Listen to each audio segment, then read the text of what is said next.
Hey, what's good, what's good, what's good? Welcome to Reflections of a DJ, the R.O.A.D podcast presented by DJ City and Beat Source. I'm one of your hosts, DJ Crooked. We got DJ Never here. Hey, what up? We got DJ D Miles. What is good? We got Jamie the Great. Yeah. And we got a special guest. Indeed. He is one of Las Vegas's finest. Yeah. I would say he's one of he is the top Latin DJ in the city of Las Vegas. Yeah, He has one of my favorite parties, the Altura. Yes. Latin party on Wednesdays in downtown Las Vegas. I love that party.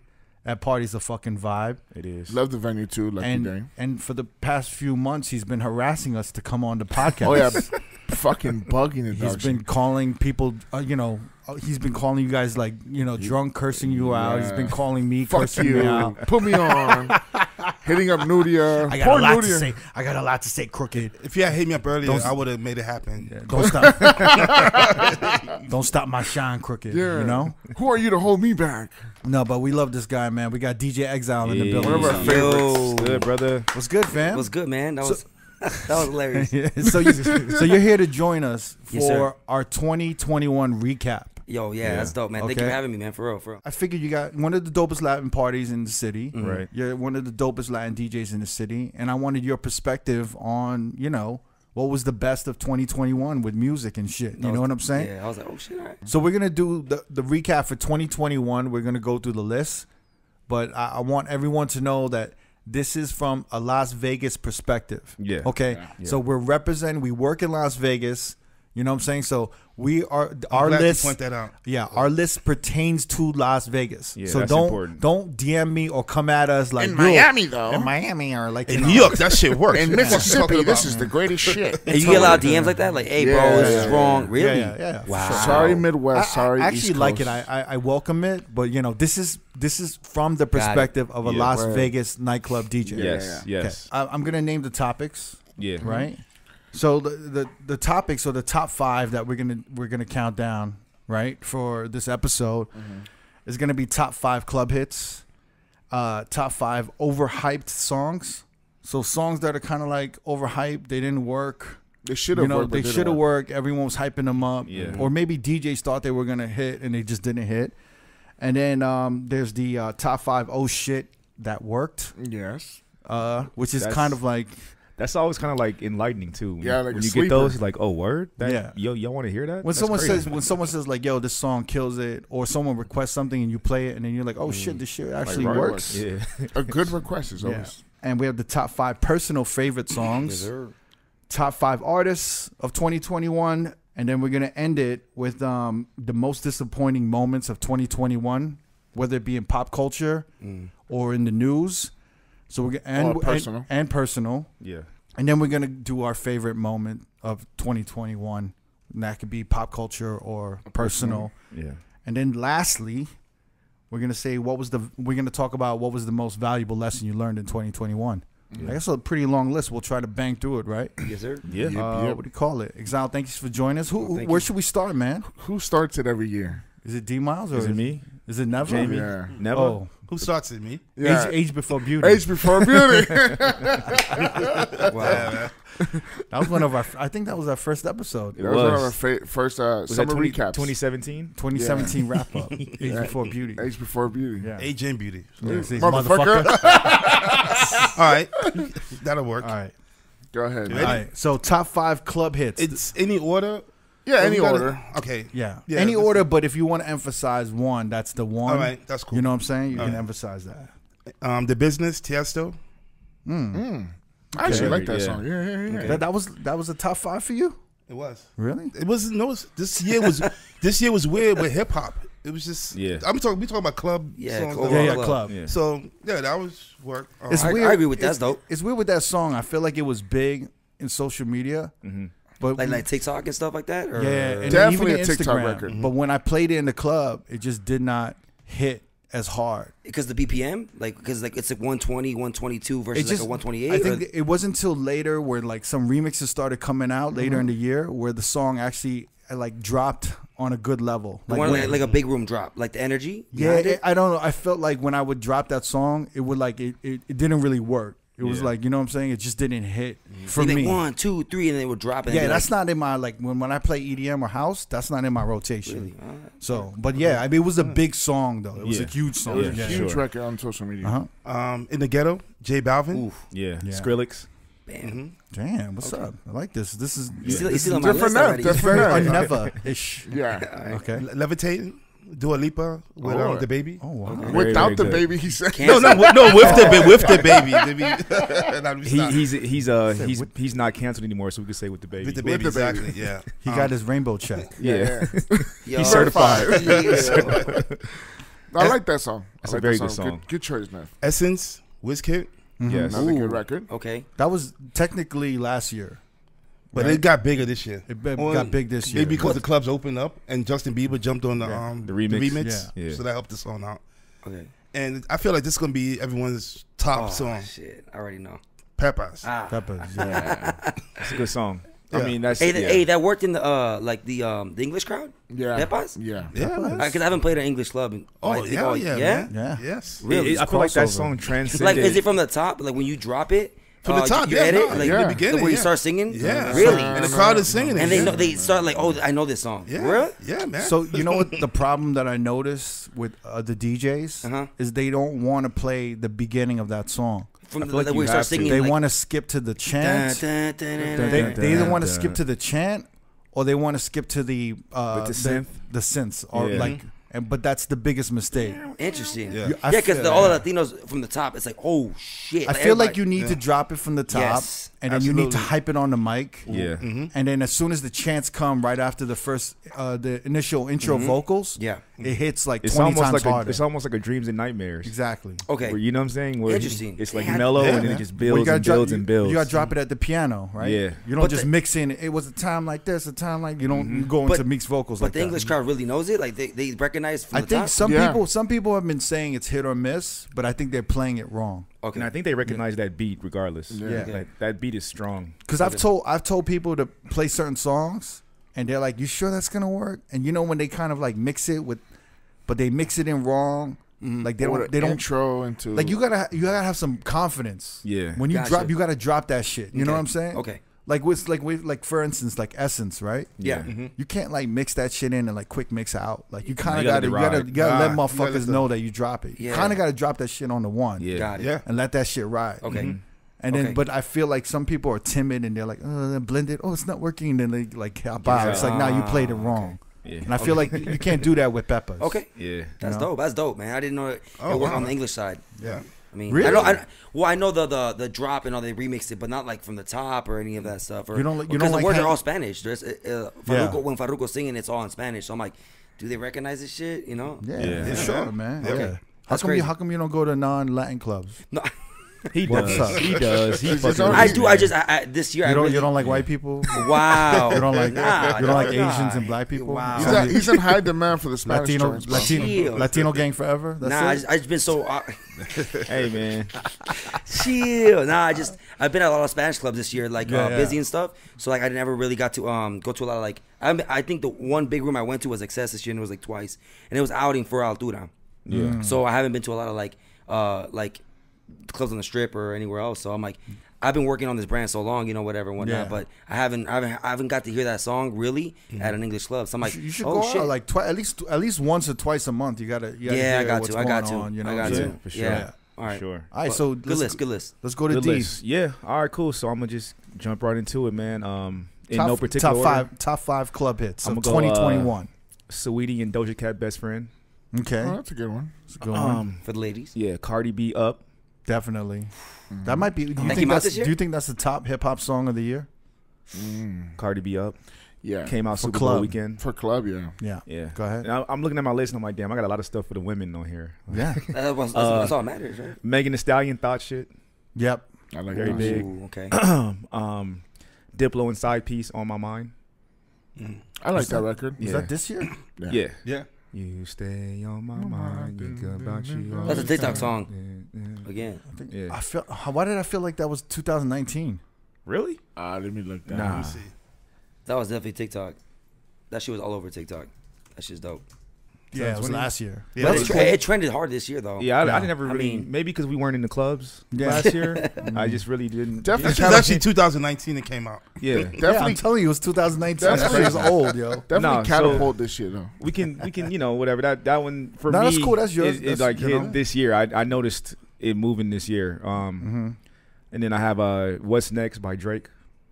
Oh, really? Yeah. Like it just always hits in the club, man. And I drop it from all the bottle poppers for sure. Drop it from the one every time. Like I never try to mix it in.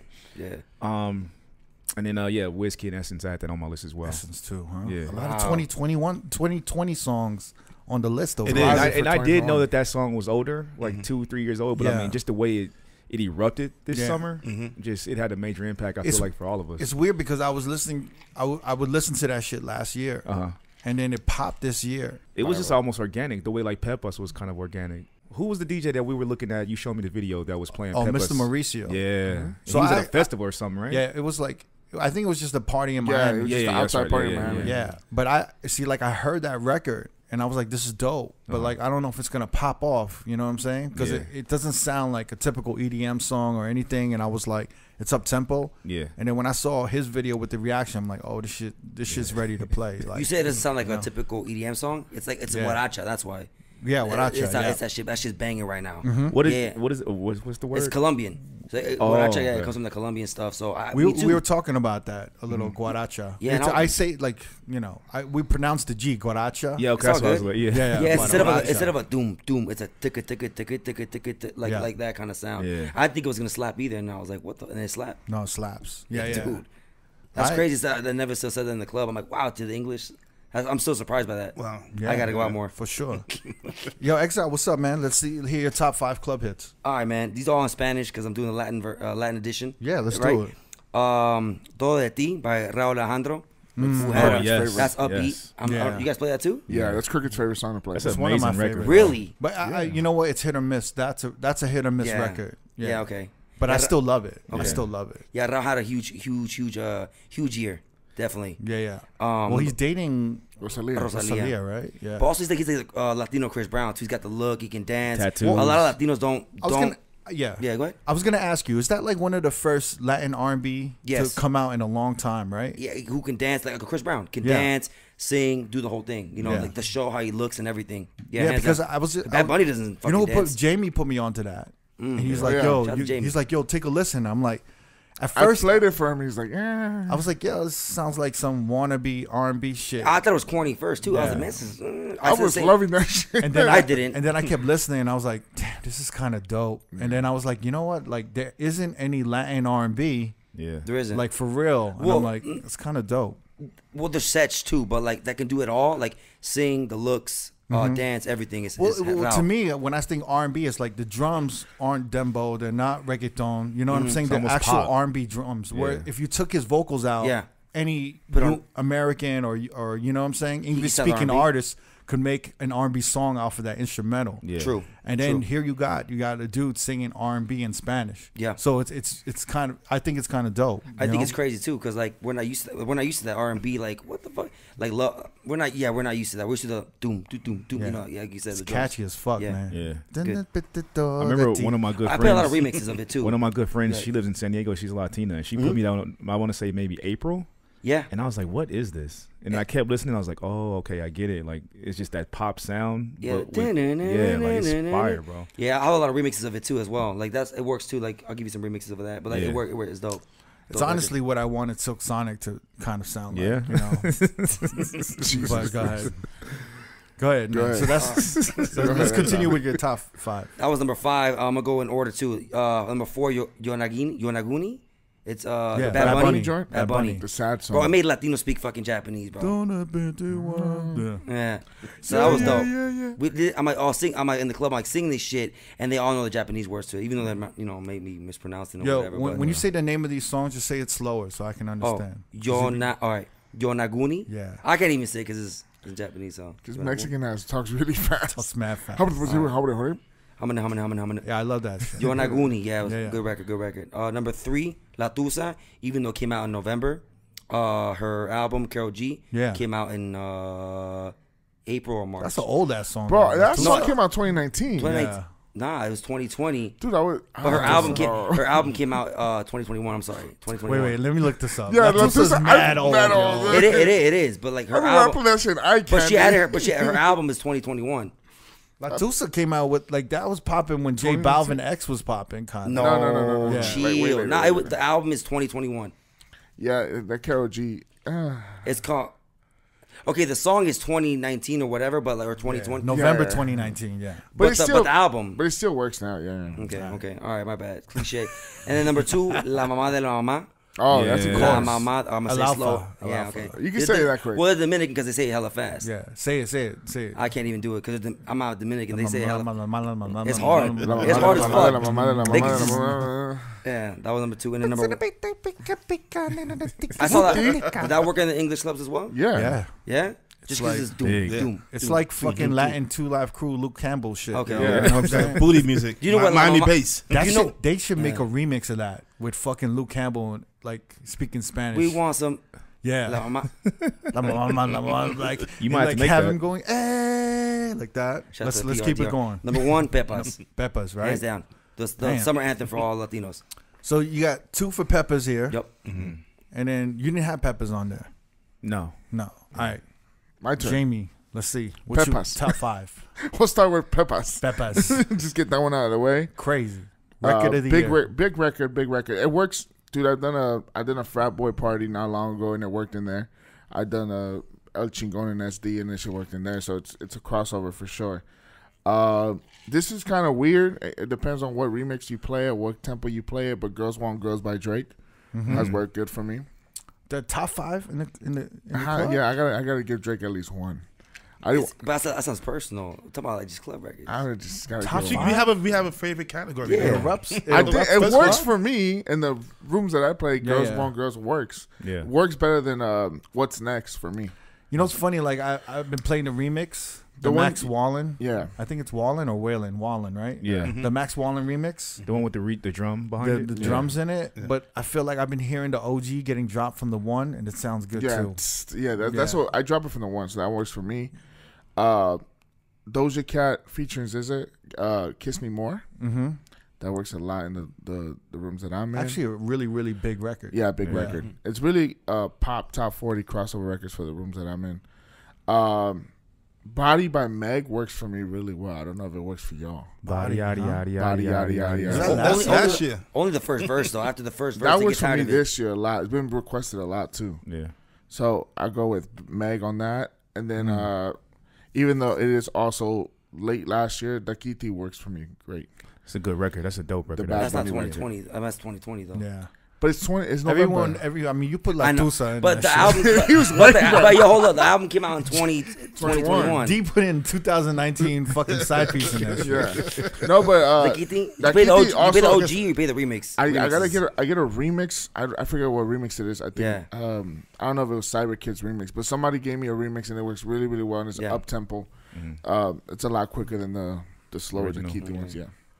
But that's my top 5. All right, man. I'm actually in agreement with my top 5. I'm in agreement with all you guys. Essence, great song. El Alfa, La Mama is a big song. In the Ghetto, J Balvin, Never, big song. I'm just getting Peppers. I think Peppers is number 1 for me. Yeah. I love that record. Can't believe, wow. Especially if you know how to work the mic. You know what I'm saying? You can really make that record, like you can amplify it like 4 times. It's funny you mentioned earlier like DJs don't drop it from the top. When I first started playing it, I didn't drop it from the top. But then when I started playing it more, I started to realize, do it from the top. It sounds better than just go in that middle part. It's just that slow build. Yeah, but it's also people. Everyone stops and it's yeah, exactly. And then the motherfuckers who don't know what it is, right? They're kind of like, yo, what's going on? But the crowd around is going crazy. And then I'll yell on the mic and fuck with people. I'll be like, everyone needs to stand up for the national anthem right now. Everyone put your drink up and stand up for the national anthem. And everyone's like, yo, what the fuck? I'm like, yo, I'll be like, you ready? You ready? And then the chant comes in and then everyone's just kind of, oh shit. And it just hits. So you got to play that. Like, you got to play that. And that chant hits, man. And then that synth right behind it, it's crazy. Then you like pull like all the white people. They hear that. Or they're like, oh shit, this is our shit right here. Yeah. But yeah, that Pepper's I think is record of the year for clubs. For sure. Yeah. 1,000. 1,000. Crossover again. All right. And that's probably like the first time we've had a up-tempo record be like that massive in some time, right? I'm like, just gonna play in any room. Yeah. And I'm just gonna be different from y'all. I'm just gonna name a couple songs that you guys didn't name. Honorable mentions or what? Yeah. Okay. A Craze, Do It. Yeah. Huge record. Yes. Big record. Yup. And what's his name? I forgot who did Zed. He did that Halloween remix with Squid Games. Yeah. And I feel it wasn't even his remix. He just he got it from somebody. I forgot who was the remix, but that's all EDM. I think that's all EDM. Somebody played that today. They don't. They got somebody else doing their shit. They paid, right? You're right. All right. Yeah. No, but I agree with you. I agree with you. Yeah, I saw the original. I looked it up, man. Yeah. You notice that there's a lot of 90s and 2000s R&B getting house remade. Yeah. Like there's like one with The Boy Is Mine by Brandy and Monica I heard recently. There's a lot, and they're all like sound pretty fire. It sounds dope. After that Zed video, I feel like it just went fucking even crazier than before. I gotta say, Shouse, Love Tonight. That all I need yes. is your love. Well, that's starting to pop off right now, though, right? Huh? I mean, that's starting to pop off now. I mean, like, maybe. I thought it was X House. That's been it's Shouse. I thought it was S House. Yeah, me too. I thought it was S House. I thought it was too, but it's Shouse. But you know what? Like DJ's been telling me Shouse. I think so. I think it's Shouse. The purest, Shouse, the purest EDM DJs. I don't know. I think it's Shouse. Yeah, that record is hidden. But I mean, now I mean like maybe October is starting. I bet it was fam. It was the anthem during the summer. You just weren't in those rooms. You're in the EDM room. It was huge, humongous. Yeah, but in like an open format. Even in an open format, it was huge. It was you can get away with playing that for sure. Nah, it was huge. Even like in New York, this shit is popping. It's a huge fucking record. Women sing along to that shit crazy, bro. Everybody, everybody. It was dope. Kid Leroy, Stay with Justin Bieber. Fucking love that record. That's I love that record. Oh my god. I feel like like Weekend Blinding Lights is a great record. I feel like Stay, the Kid Leroy captured the 80s energy of that double time, like Aha, Take On Me energy. Yeah. I just wish the song was longer. It's 2 minutes and 15 seconds. It's two verses, right? Justin Bieber and Kid Leroy. But it's like they don't, I feel like they didn't let the chorus carry on long enough. Yeah. And I feel like they could have done more with the song, but it's just like, it's like barely 2 minutes. It's almost like a breakbeat when I play it, yo. Like I just, but it's just, it's a dope fucking record to drop, and it's double time, and it's like, around 75 to 80 or some shit like that, and it's just perfect. Why do you think that is? I feel like when it's like that, it's because they're not in the studio together working on it. You know what I'm saying? And it's just like a beat, and they probably sent in their verses. I think it's just one of those. I think it's back in the day when they put a record together, they needed a bridge. Yeah. They needed like a third chorus, and I think nowadays they're just kind of like that's good enough. Well, that was the Charlie Puth. He wrote and produced that. That's his style right now. He's just getting the quick and done. But that's why I think it's a record industry thing where they're like, we don't need to spend any more time like working on this record. It's good as it is, and just put it out. Yeah. Or generation, the attention span of people, or younger kids. I don't know. I really don't know. I think it could be that also. I think that's what record labels think. Yeah. But I'm not sure because like Taylor Swift released a 10-minute version of one of her hit songs on the re-recordings. Yeah. It was a 10-minute version, and it's like top 5. I mean, shit. Peppers is what, almost 5 minutes. Yeah, so I don't know about all of that shit. I think in the beginning, they're just trying to capitalize of like, yo, let's keep these songs short and like. Keep it moving. And keep it moving so the we can put as many songs on the album as possible. Yeah. But I don't know if that really matters anymore. I think everyone's interaction with streaming platforms is different now than before. Yeah. And I think that's it. You know what? Actually, I wanted to mention one more song for my two more songs. One for my New York motherfuckers. Got to mention Gallus. Yeah, Gallus is everyone from New York. That's another song that was like 2 minutes long. Yeah. Gallus is gonna be. I love that record. That's top 5 record. Do you think it hasn't hit its peak yet? No, I think it's gonna crossover to next year. Yeah, it's gonna crossover. It works for me. I don't know, man. I think this is maybe as good as it gets. It's slowing down. Yeah, I agree. I think. Chris Brown did do a remix and it didn't quite elevate it. You know what he needed? He just needed a remix and a good video. A really good ass video to get that second push for like West Coast plays and like down south plays. I think. Yeah. But I think it's different on the West Coast. Like when I heard it in New York, I was like, damn, like I wish the West Coast reacted to this song like this. Yeah. And they just don't. And actually, I got to give it up to B.I. for a whole lot of money. I actually really like that record. Yeah. That was that's a dope record. That was a dope fucking record for the year. I think especially for like hip hop. Yeah. Did you drop it from the one? I got a whole lot. Yeah. Okay. But whenever she starts rapping, that's when I drop it. I got a whole lot. Yep. Yeah. So that's the top 5 club hits. Yeah. I'm sure a lot of people are gonna have some opinions, agreements and disagreements with you guys and us and everyone. Let's go to top 5 overhyped songs. All right. Overhyped. So these songs, the top 5 overhyped. They're songs that like everyone gassed up or DJs thought were gonna work and they didn't. Yeah. Go ahead. Well, they might have worked for a minute, but it didn't like last long. Yeah. I mean, it could be so many things, but just give us a list. Tot shit. Tot shit. Yeah. That was a hit or miss for you? It was. Yeah. Really? It was working when it first came out, and then it just died out slowly. Wow. And that's in my top 5. That's in your I know. top 5. I know, man. I noticed that. Could be venues though. Different venues. What's your second one? Side piece. Go ahead. Coil Ray, Twinning. Twinning, yeah. They was trying to push that song on TikTok. No new friends. I hated that shit. Luckily, it didn't blow up. So but you got to sing along and dance to it to make it work. Never. That's why you're not doing that. You're not doing the Temptation movement. Splash, Tiger. Damn, I thought was that the one? I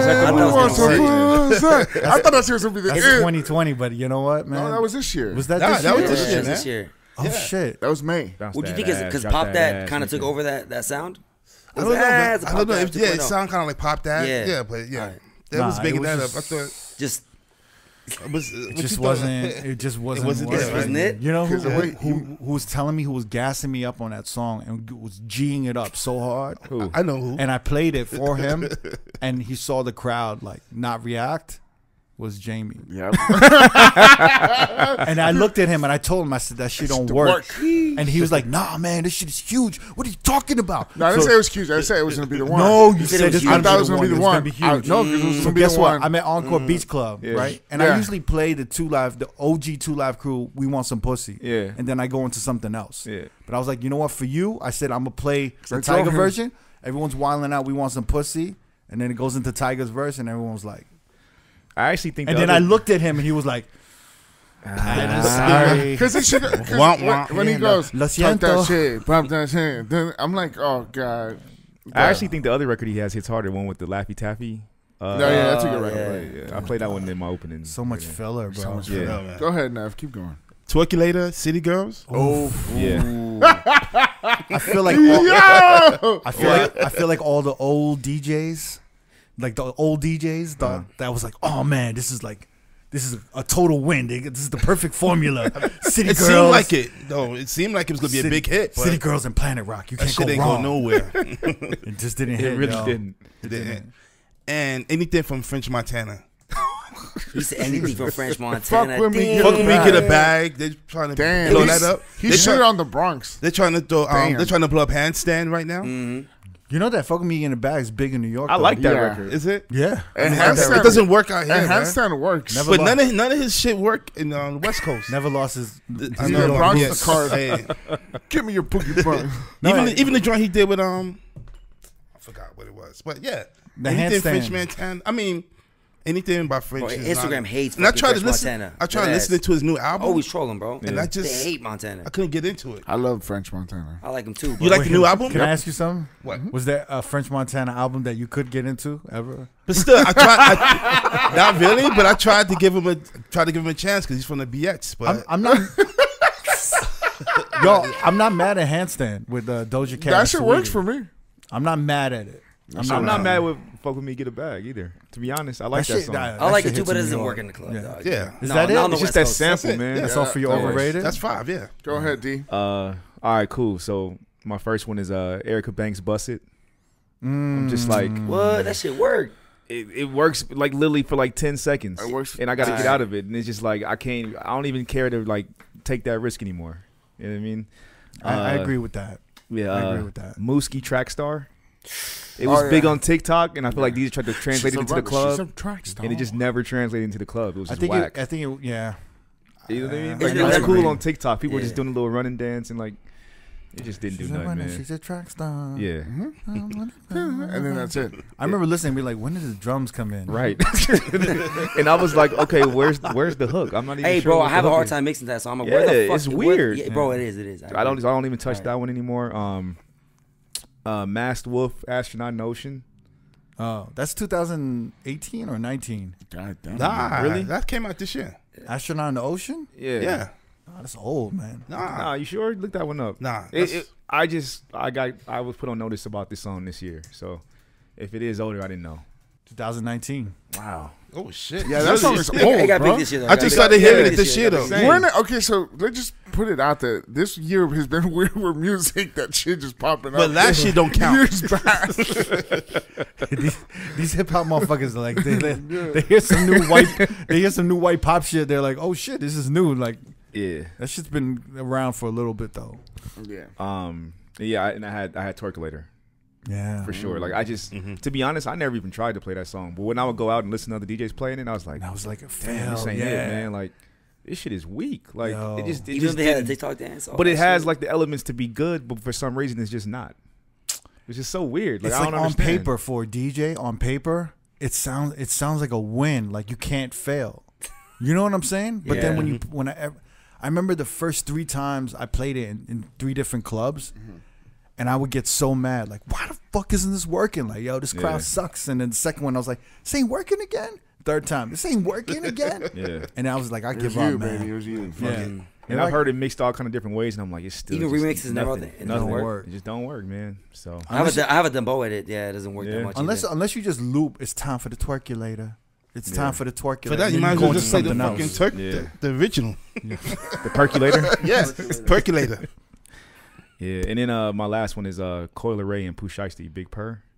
I hate that song, bro.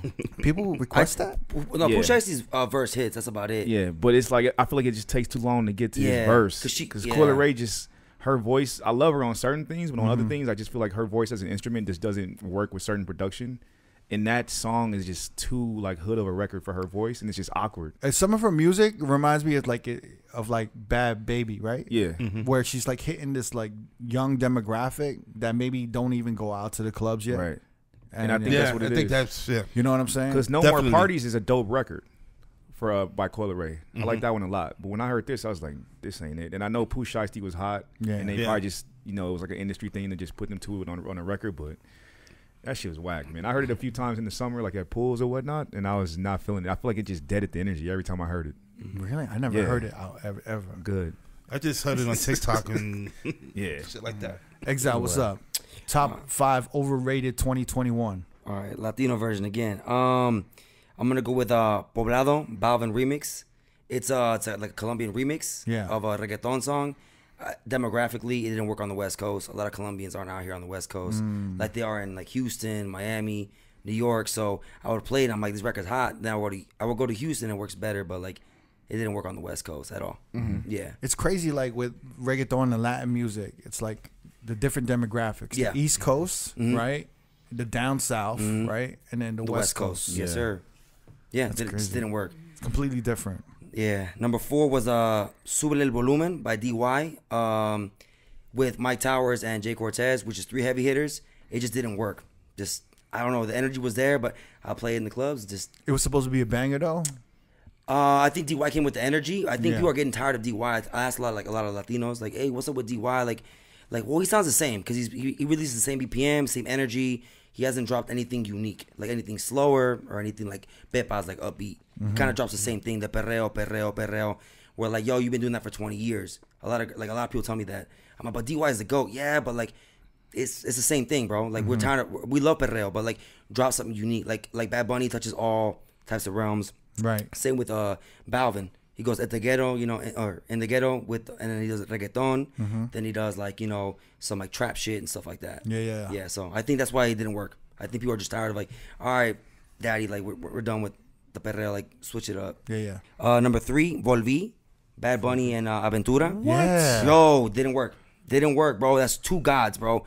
Aventura can sell out stadiums. Bad Bunny can sell out stadiums. Didn't fucking work. I love that record. You love it, but it doesn't work, bro. True. I play it and it doesn't work. I love that shit. I personally like it, but just it didn't work. Damn, I would do like a Bad Bunny set, you know, like Vete, you know, Calleita. That one, those all fire. But then Volví doesn't. But then I try to drop Volví in the middle of the set, and it would like ruin the rest of the Bad Bunny kind of like quick mix set, and I was like, love that song, dude. Yeah, but just, it didn't work. It didn't work. I don't know. Yeah. Number 2 is gonna be actually I'm gonna finish off the list. There was an album dropped this year, Los Dioses by Ozuna and Anuel. They did a collab album, trash. Really? Yeah, what happened to Ozuna? Two gods. Exactly. What happened to Ozuna? What happened? Ozuna, he's still popping, but he's more pop now. More like love. He doesn't cuss in his songs either because he's got daughters. So he released a statement saying, "I'm not gonna do any more like dirty stuff. This is it." So he did a damn it. Does he not know what he says on Te Boté? I'm like, yeah, reggaeton, bro. Reggaeton's based on perreo and like, you know, but like Anuel and Ozuna, two heavy hitters in the Latin game. That's like Drake and Kanye collabing and the album being a flop. Dead ass. And it was a flop, bro. Like nobody was, maybe in PR, maybe like trap, maybe New Yorkers were dropping it, but like the rest of the world it didn't chart, it didn't do well, and it was a disappointment. Yeah. So that was disappointment this year, yeah. Big time. Wow, man. And that's your top 5? Yeah. Top 5 overrated? Overrated, yeah. Everyone was hyped about it. We were all hyped about it. Like Ozuna and Anuel, that's huge, but just didn't work. It just didn't work. I like it. Yeah. Very informative. Yeah, I'm about to be pissed.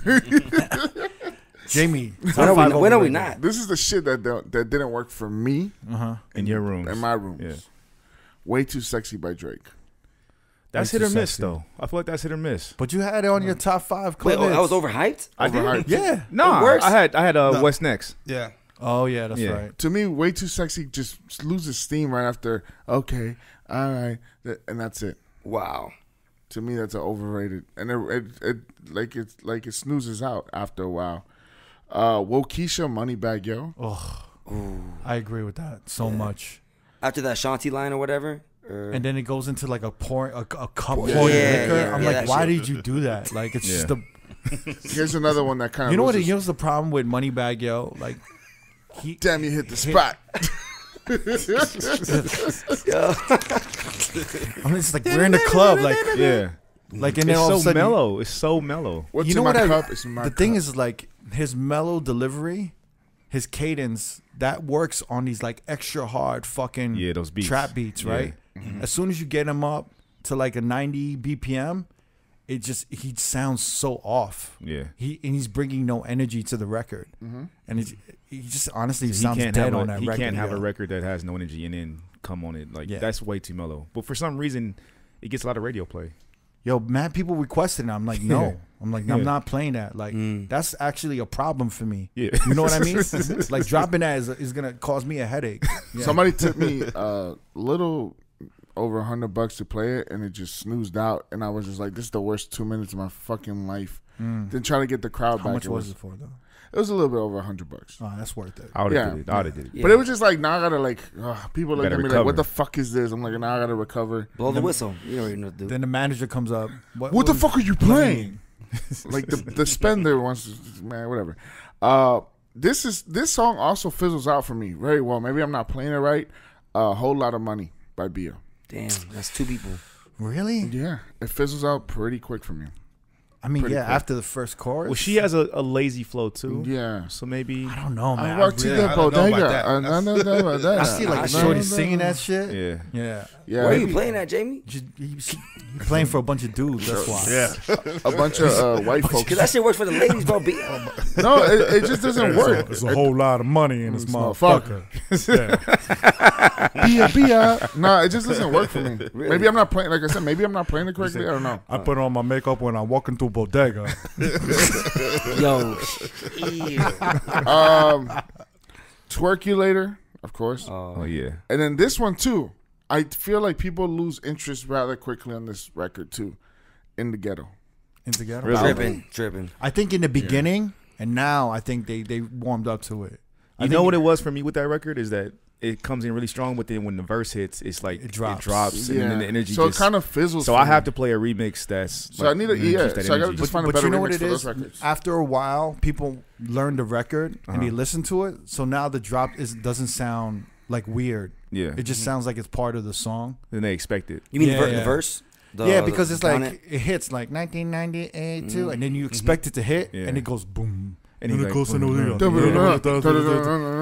I think when we're dropping a new record like that, and you want to amp it up, like people don't know it, they're like, oh shit, what happened? But when they start listening to it and they're like familiar with it, they're a little bit more familiar with it. So I think it's different. It's weird, but I can understand, like, yo, when you drop a record and it doesn't work, and you try it 2-3 times, you're kind of scarred, right? Whole Lot of Money did that to me. Whole Lot of Money did that to me. I played it for a bunch of kids. Once it didn't work. Maybe it was too early from them digesting and being popular in the crowd. But even after that, I tried to do it a few times, but I just stay away from that record because it's just a slow, like a movement of my like transition. I feel like that's a bad bitch anthem this year, yo. Yeah, that's I thought that was like one of the biggest hip hop songs. Maybe I'm not playing it for bad bitches. I don't know.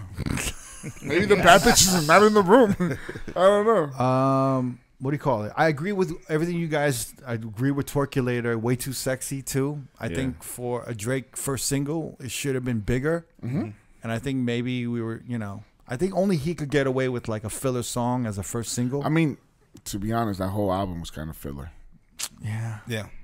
So. It's still easy to listen to. I know, really good to listen to, but it's not easy to listen to. It's not a Drake catapult. I agree with Wokeisha. I think really what was disappointing to me, and maybe it wasn't like a club hit, or I think it was just overhyped, and I was hyped for it, was the Bruno Mars and the you talking about the album or any specific just single? the whole album, just any the of whole the singles. Yeah. Like for the Silk Sonic shit, Yeah. I thought that was just so disappointing. Bitch, that's the only good. I can't help but Smoking Out the Windows is a decent song. Yeah, it's the only good I think one. my problem with it is like the same thing I had with Bruno Mars in with the other fucking album. What was 24 it? 24 Karat. Mm-hmm. I think it just sounds like parody. Yeah. Do you know what I'm saying? And then like the whole Silk Sonic album sounded like that fucking, what was that movie? Semi-Pro? Love Me Sexy? Oh, yeah, the Jackie. You know the Jackie It's movie? the videos that he's putting out. Love Me Sexy. The one with Will Ferrell. Yo, I was in Dallas. 3000. I was in Dallas and I was telling someone about that comparison, and they were like, I don't think I've ever seen that movie. And I played it and they were dying laughing. And they're like, yo, like, you're kind of right. Wait, let me play this real quick. It's so ridiculous. Cause you were even like, what is that song? And I played it for you, and you're like, oh shit, it does sound like Silk Sonic. Yeah.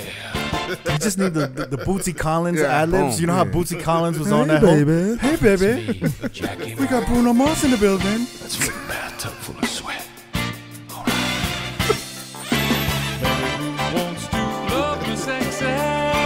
Hey, it's that new Silk Sonic, baby. Are you ready to lick me sexy?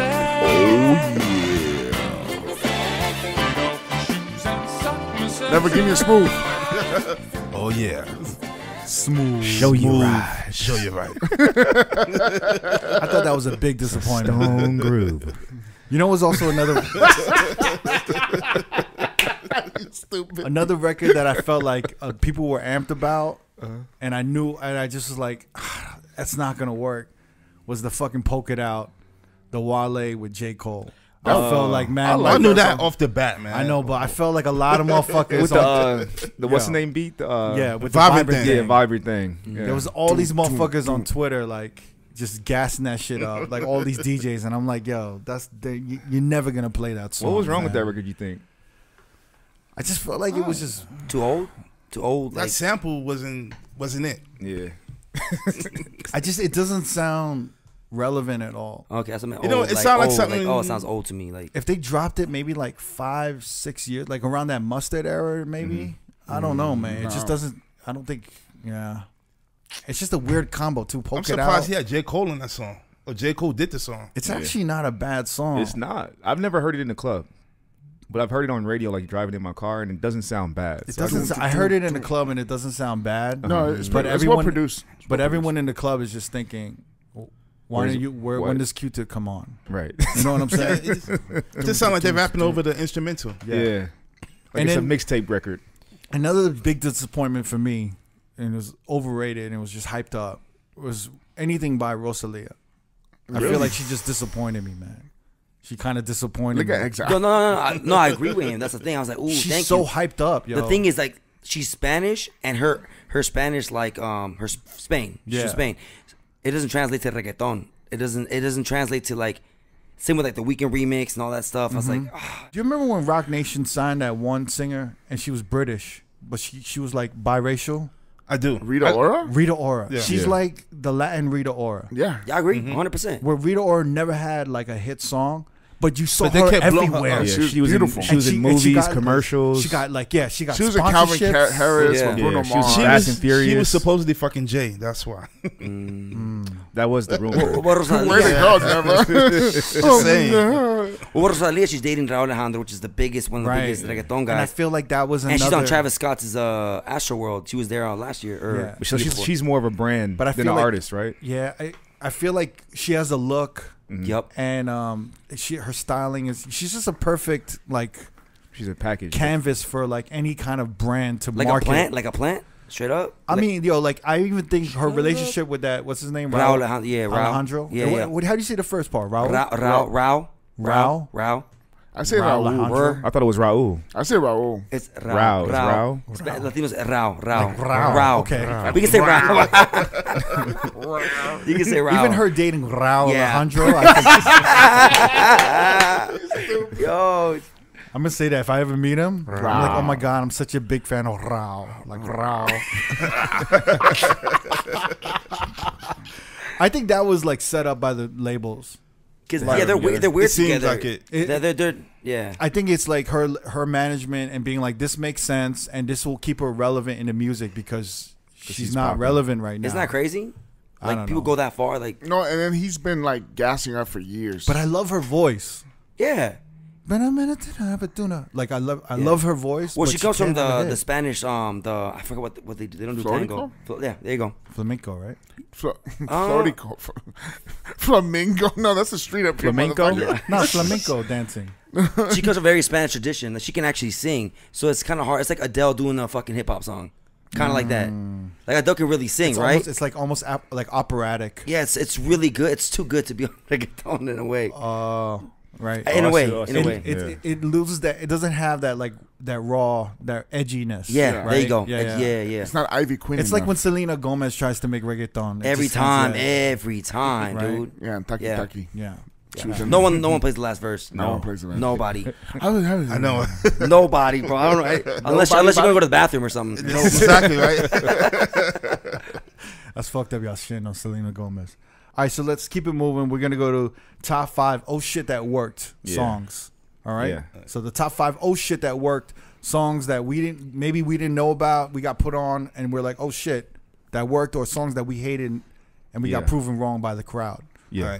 Right. Never. Okay. This song came out last year. I'm not gonna front, but there was no clubs open last year. I'm not surprised it worked this year. Beatbox, Beatbox. Spot 'em, Yeah. get 'em, Yeah. Beatbox 3. Okay. Yeah. got 'em, Spot 'em, got 'em. Yeah. Yeah. Not the baby remix, right? Just the regular one. Just a regular one. Okay, Yeah. I agree. You know what's weird? I feel like, and I could be wrong, that was like the first TikTok record where we were like, what is this? And we Yeah. have to download this? And who is this? And Like, there was that dance that came with it. Like Yeah, everyone was doing it on exactly, yeah. social media, Yeah. like walking across freeways and like just doing. Everybody was doing it. And that was bro. another song that was like a minute and a half or a minute something long. Yeah, Yeah, yeah, but, it is. But there was like a bunch of them that just came out. Yeah. Kevin Hart, everybody did it. It seemed like it was all at once. Like even Yeah. that Renegade and shit. Yeah. We were like, okay, Renegade, yeah. and then we're like, we gotta download this Spot 'em Got 'em, and now we gotta download this Renegade shit. Yeah. Like, Yeah. and it just kept going on. Mooski, like I wouldn't know what Yeah. Mooski was if it wasn't for TikTok. Yeah. Mad records like that. Yeah. Best Friend, Doja Cat, and Oh Saweetie. wow. That works. yeah. I didn't think that was gonna work. What? Personally, when I first heard it, I was like, I kind of agree with you. yeah, It was a little lackluster. In exactly, the yeah. beginning. But that song is big. Yeah. The first time I ever heard it is when this lady requested it, and I had it downloaded, but I hadn't played it in the club. And then when I played it, I was like, "Oh, this is gonna Yeah. be something." Like, Is that my friend, my bestie in the Tessie? and I saw the way women were Sorry, responding to it. I was like, "Oh yeah, like this is gonna be around. Like this is gonna be a Yeah, good record." man. Surprised. I love Jamie, that record. relax. You I love thought that song, man. you thought "Splash" by Tiger was gonna be a hit Yeah, too. yeah, yeah. Relax, relax. I love Don't act like you. I love the Doja Cat. Sweetie combo. He's over acting like you're a soothsayer over here. Yeah, like that's you saw right. it coming. I'm Go a ahead. Sweetie guy. Whole Lot of Money, Bia. Oh, you didn't? Okay. I think that was gonna pop off. That was like I said, I feel like one of the biggest hip hop songs of this year because it was just so mellow, and then when you drop it, it just hit so hard. It was just like crazy. Yeah. What else did I? Industry Baby, Lil Nas X. I fucking love that song too. I didn't think that would work in the club. Jack Harlow bodied that shit. Just because there was so much drama around Lil Nas X. That, of course, yeah. You know it's produced by Kanye? I know. The GOAT. Yep. And we were just talking about this, and it's even though it's hit or miss, it does when it hits. Way Too Sexy, Drake. Yeah. It's one of it's one of those records that's like you gotta drop it, and you either gotta get out of it, or you absolutely have to get out of it. Have a backup for sure. You know. And that's just that's you guys never let Young Thug play his verse. I don't. No, See, but I've been out and I've heard it being played the whole way through. Okay. And it kind of still works. Like people still flow to it and shit like that, man. People's always asking for that song too. Okay. Yeah, of course. Yeah, of course. But you never keep it to Young Thug all the way to the last. No, I don't. No, I try to get out of What it. does the chorus come in on that shit? Every time I'm like, I just cut it. And the chorus isn't it's not like an 8-bar chorus, it's right? weird. It is an 8-bar chorus. The problem is that he doesn't start rapping until like a 1.5 bars in or 2 bars in. It's like a beat, okay, and then Future starts going. I'm like, oh, is this what the? All right. Yeah, it's weird. I think the actual chorus is 6 bars, but it's running 8 bars. Okay. I could be wrong, but go ahead. I'm gonna go ahead. Agree with Neva. Industry Baby, Lil Nas X. I think for me, the video messed me up. I saw the video first. Well, what messed you up about it? It was just the over like. Was it the Mel twerking for you? It was just over the top, and so I'm like, visually I couldn't play it because I just had that visual in my head. So I'm like, this ain't gonna work. You came out of that one. And then I was the pink like, jumpsuits. Yeah, it was just too much going on. The jail scenes with them twerking, and I was like, nah, man. So you thought like heterosexual men would not? Yeah, I didn't go think off that to they this, would be okay with it. Right. But then when I played it, I was like, oh, like I'm completely wrong. Like people really like this song. Times are changing. Yeah. And sonically, it sounds really, really good in the club. It does sound good. Yeah. So I was cool with that. I was shocked. I was like, okay, I'm wrong on this one. I'm sorry, Nardo Wick, Who Wants Smoke? Who wants smoke with me? Who wants smoke with me? Who wants smoke with me? I didn't think it was gonna be anything. I thought it was a joke. And then when I heard it in the club, I was like, oh wow. And it's like doom doom doom doom doom. What the fuck is that? Yeah. But hip hop, Huge in right? the club. Hip hop, Yeah. not open format, right? You wouldn't like. Would you play? Yeah, that? it's definitely a hip hop song. Okay, Like okay, you would play that in the okay. hip hop Yeah, room good for shit. sure. Like Open format. Well, I'm just hell saying, no. like I heard you Tiesto drop that shit. At Zook. Shit went off. Surprisingly, honestly, for some reason, I don't like playing it. But Waukesha, Moneybag Yo, like people, it works in certain rooms. Like people like that shit. Like end of the night, for some reason, people getting their feelings and they want to hear it. Wow. And I've had requests for it, and I'm like, really? Like you want me to play this? And I just do it because it's about them, not me. So number 4 on my list, Doja Cat, Get Into It. It's catchy as hell. That hook, yes, that hook. Yeah, women hook, love man. that shit. And when I first heard it, I was like, this is kind of cheesy, but one of them songs where you play it and women just feel it, man. So I feel like if the women happy, like we doing our job. Of course. And then my 5th song is 42 Doug and Future Maybach. Ooh. When I first heard it, I was like, this is too mellow. This ain't gonna work. Yeah. But then when that Future verse drops, when he's like, tell Steve Harvey, I don't like. Everyone's singing that shit. Yeah. Everybody's singing that, and then you could play that song the whole way through. So for me, that was the one I was like, nah. But when I heard it in the club, I was like, oh, I get it. It's almost like that Stay Scheming record. Yeah. Because it was French. all about that one. Was it? I'm shooting in the gym. Was it a Drake line? Shooting in the gym. Yeah, that one. shooting in the gym. The Rick Ross verse. It was that one Drake It was, line. right, it was Kobe was getting divorced or something like that. Yeah. And they can't, Yeah. Stay Wait, was that Rick Ross's line? Or It was Drake's line. It was but, Drake's line. Rick Ross reiterated it. Right. Yeah. But yeah, It's Maybach. like that Stay Scheming shit. Yeah. Maybach hits, bro. Like big time. But yeah, that's my list for my old shit tracks. I agree with a lot of them, man. Yeah. Exile, what's up? Again, disclaimer, coming from a West Coast Latin DJ, like some of these records worked in East Coast, whatnot, but this is coming from a Las Vegas thing again, because, you know, some of the records are different. I would say Sal y Perrea by Sech. He's very R&B, like you said. You haven't heard of R&B. He's from Panama. He's like Panama's god, bro, like right now. He does a lot of R&B. I thought it wasn't going to work because he writes a lot. No, he writes a lot of R&B. So when it came out, I was like, oh, shit, this is really going to work. So it did. 100%. Yeah. That's actually a big record. Yeah, and I thought it was gonna work. Yeah, and it's one of those like new names that I think bro. You know these. Yeah, I did. He be singing. Oh shit. Yeah, but it's like I get put onto them, right, and then I'm just like, oh, like I've never heard of that name, so then I won't play it. Oh, and then like motherfuckers will request it and I play it and I'm like, oh shit, this is good, like and it hits. You don't. So the name like Sech, you're like, oh, I don't know him. I might really. See, I was calling it Sec. Oh, okay. Yeah. Oh, it's Sech. Yeah. But Sech, it's yeah. I'm tired of like, bro. Not everything is Bad Bunny. You already know the meme, right? You already know. But you know when you get used to, like the early days of like any kind of like genre. Yeah. There's a certain there's just like the main characters. It's like the Avengers, right? Got it. It's like when you think of Avengers and Marvel, you're like Captain America, Iron Man, like the Hulk. It's the same thing. Like these are the superstars. So I expect these songs to be hits when they come out. You know what I'm saying? But when I see a new name like that, I'm just like, oh shit, like maybe I'll try it.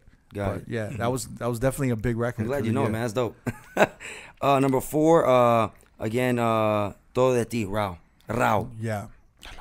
R.O.A.D. Yeah, I thought it was gonna work because I thought it was cheesy. I thought it was cheesy. I'm like, this is whack, like, bro. No one's gonna. It's such a pop. But once I filter it, like the girl singing like 1, 2, everyone's singing. I'm like, oh shit, this is dope. Yeah. Everyone's singing it. I'm gonna start playing it more, and I start finding remixes and stuff like that. So good. Yeah.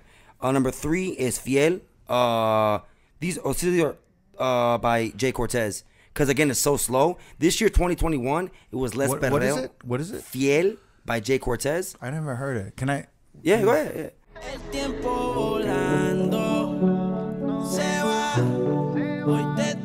So wait, was this? You didn't think it was gonna hit? It's slow. You're like, everyone's singing it. Everyone's singing this part. So it's kind of slow, right? And then. Everyone's singing this part. It's slow, right? Does it sound slow? Yeah, it sounds good though. It sounds really good. It just sounds too R&B. Like we're used to like perreo.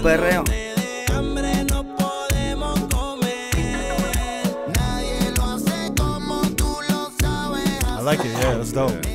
It worked. And then like right from the song, like right, Jay Cortez starts rapping. Yeah. Everyone knows. I always lower that part. It's kind of like blow the whistle. Like, what's my favorite? Right away, you lower it. Nice. So that's a dope record. But a lot of R&B. 2021 was a lot of R&B records and reggaeton. Like you saw Bad Bunny did Lo Siento Bebé, Yonaguni was a lot of slow shit.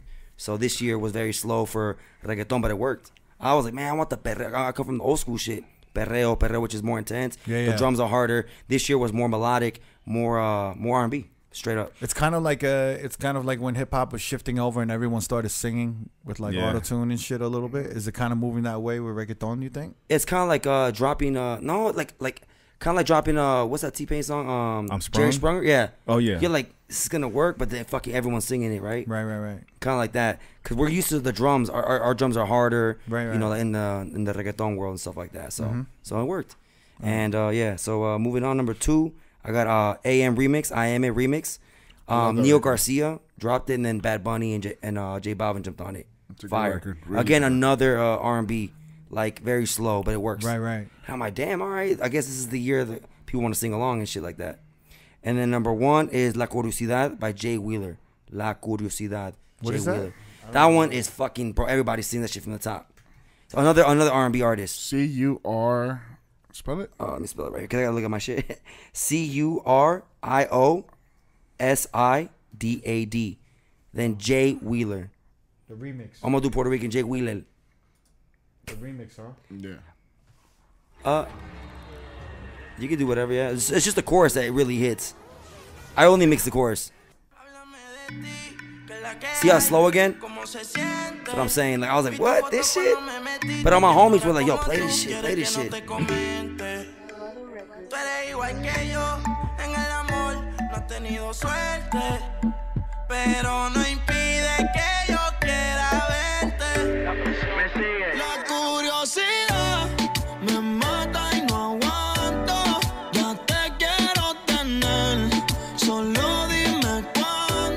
Sounds good, man. Are these more like the records that work on the East Coast and then like? No, they work everywhere. They work everywhere. Yeah.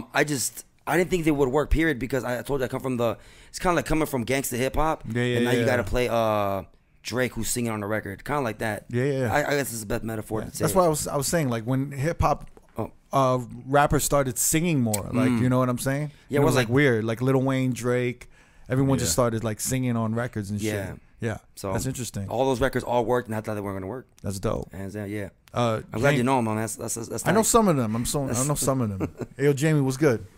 For my 5, oh shit, that worked. Praise God by Kanye West. That shit for some reason works. Yeah. Like, yeah. So that worked for me, like, in the past week. It's a huge, like, fucking TikTok social media song, man. And I didn't know how. It cannot always be night. And then I think Travis is in that shit. Somebody else is in that shit. But yeah, great record. Can't Touch This by Bia. I don't know if you guys know that record. No, I don't. Play it. Yeah, I played. Somebody requested it a few weeks back. Actually, a few months ago, and it fucking worked for me. And ever since I played it, and it seems to just work. The dudes in the club like that? No, all the dudes in the club love this shit. They start twerking like the Industry Baby video. The way the oh my god. Oh, it's got the. How's that milkshake? Milkshake, yeah.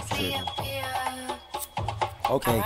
Hey, I'm gonna play this shit. No stylist, I don't do repeats. I got money, bitch, I'm knee deep. All hundreds, dripping in CC. This came out in October, huh? No mileage, boy, you can't touch this. No bodies, boy, you ain't fuck shit. I'm on islands, whipping them Porsches. It wasn't her album. I forgot her album. Single. I don't do repeats. I got money, bitch, sounds good. Yeah. She reminds me of like 2020, 21, a million. She does. From Rockefeller, right? Now that you mention it, yeah. Can't catch this. My bitch sweet be on that fuck shit. Heard a nigga that's hating disgusting. Only thing I burn is that clutch, bitch. Like, roof missing. Glizzy on me, so don't push it. Okay. That shit works for me more than a whole lot of money, to be honest with you. Another great from a great place called the Bronx, New York, French Montana. Wow. Which one? handstand featuring Doja Cat. And so really works great for me. I don't know if it works for y'all. But that song, as much as like it's kind of cringy, it works for some odd reason. But you like French Montana. I don't know, but I fuck with French. But the song works pretty well. Also, I don't know if you guys play any shit from Meek Mill's last album, which is I'm sure you don't. Sharing Locations. Have you heard? Oh yeah, that works. No, that should work. Yeah, it does. That's a big hip hop record. Yeah, it works like wonders. And then who put you onto that? Where'd you hear that? You just heard about it? I heard the album, and I was like, oh, I like this song. And then I think somebody had requested, and I was like, what the fuck? And then I played it and it worked. And then I kept playing it and it kept working. But Sharing Locations by Meek Mill, I think it's featuring Lil Durk and shit like that. And then Little Baby. And then and it's just one of those few records where like the rappers are going like 2 bars, and the energy is crazy for those guys. Really back and the voices are like changing up, like some Styles P, Jadakiss shit where they're just going back and forth. It's a great record. And then Lil Nas X, Industry Baby, that should work for me as well. All right. So we'll keep it moving, man. What were your top 5 personal favorite songs of 2021? Life of the Party, Kanye West with Andre. The one that released after the album, right? Yeah, exactly. Okay. You like that song? I did. But you liked Kanye's verse? I like Andre's verse. Kanye's verse is not bad, but definitely Andre. Really? I thought his verse was horrific. Really? Yeah, man. Like the way he talked, he like kind of dissed Drake and I kind of don't even rest in remember peace Virgil and shit like that. That should let you know what I thought about it because I don't even remember it. Yeah, but yeah, and it was good to hear Andre on the song again, man, because it's been so long since his age hasn't his voice hasn't aged. Yeah, like, he sounds crisp. Like his rhymes are just. I know. Man, his flow is crazy. Yeah, bro. man. We need a new Andre 3000, man. Hopefully, we'll see what happens. I feel like doing a record with Kanye and then having Drake leak this song kind of fucked everything up. Just makes Andre not want to fuck with the music business. I know. Yeah, exactly. You know what I mean? Like, look what's going on with hip hop. Like, what the fuck is this all about? Parts of it. Nah, man. Yeah. Smoking Out the Window, Silk Sonic. Yeah. Okay. That was a dope song. I love that song. It's probably the only good song on the album for me. You know. I like the first one that came out. Leave the Door Open. Yeah. I like that one, yeah. Wants to Smoke, Not a Wick. Yeah. It sound like a song like if I don't drive. If I drive like wanting to kill somebody, I just put that song on. That shit would just amp me up. We didn't even know about that song until we heard it down there YouTube. Yeah, we was when like, you guys what? when you and Bonix was telling us about it, and I was just like, this is. Oh no, I've heard this song before. Before y'all talked about it. I feel like Lil Durk hopping on blew that song up. Yeah, for sure. Yeah, and 21 Savage. Every chance I get, DJ Khaled with Lil Baby and Lil Durk. Mm-hmm. Ooh, like Lil Baby that just like spazzes out on that shit. Yeah, and Woman Doja Cat. Woman Doja, it's a great song. That's a dope song. I was playing that song. It's fun. Excuse me. Song just came out recently, but I've been playing that song when that album dropped back in early summer. Mm-hmm. So okay, yeah. And shout out to Moma because he kind of put me onto that song. Yeah. Word. All right, cool. So my top 5 personal favorite songs: Brent Faiyaz's "Gravity." Second would be Don Toliver, "What You Need." I love that song. I love his album also. You like that album? You don't like it? You thought it was alright? I feel like it's a little repetitive. Yeah. Like I feel like some of the sonics of it is like redundant. Yeah. But it's good. It's good. I'll drop "What You Need" like in the middle of the night just to switch up the energy because it's really slow, but people always vibe to it. Yeah. So one of my favorites. I love the Young Blue and Chris Brown "Baddest." Oh, I love that song. Yeah. It's a dope song. Great song. Man, love that record. So should have been bigger. Yeah, I thought it was gonna be, but it still works in rooms. It's just not. It's not massive. Kanye West, "Believe What I Say." Yeah, love that record. The original version that we first got, not version 2 on the album where he's rapping, but just when it's just literally the chorus and the hook. Like to me, it's perfect that way. I haven't even heard the album version with the verse. That's probably don't crazy. need to. Yeah, it's not that bad. It's not. I just feel like I don't need to hear him rap. Like the way it is, the version we have is like perfect. And then Drake "TSU." Oh yeah, I love that great record. one. Yeah, it's like an ode to the strippers. Yeah, it's a great song. I'm surprised the remix hasn't come out for that. Yeah, I'm surprised too. I've been hearing that in the clubs too. Yeah, and it goes off. And I was surprised that it's getting club play because it's so slow. Yeah, but it's just a good like end of the night type record. You got to pick and choose the room you do it in. Yeah, but for sure. Yeah, for sure. It's a dope record. Yeah. All right, Exile. What's up, man? Personal favorites. So I'm gonna start off with Volví, Bad Bunny and Aventura. Such a big record. 2 superstars, Aventura and Bad Bunny. I don't know why it didn't hit. I love it. I know it was in your overrated disappointment, right? I think there's a song called Noche de Sexo, which is kind of like similar. Yeah. It hit back in the day, and that maybe they try to recreate it. I don't know. It just didn't work. It's kind of like Kanye and Drake dropping a song and not working. It's like, bro. Yeah. Number 4, I Am It, the remix with Balvin, Bad Bunny, and Neo. Rest in peace, by the way. He just passed away 2 days ago. Flo La Movie, who produced Te Bote, by the way.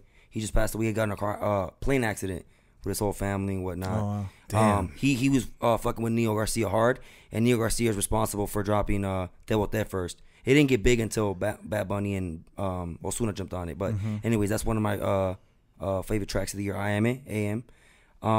Number 3, I like El Maquinón by Karol G.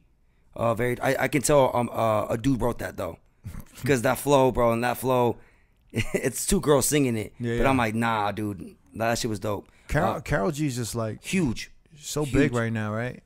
Bro, I called it. I knew she was gonna be huge. Yeah, like she's the queen of reggaeton right now.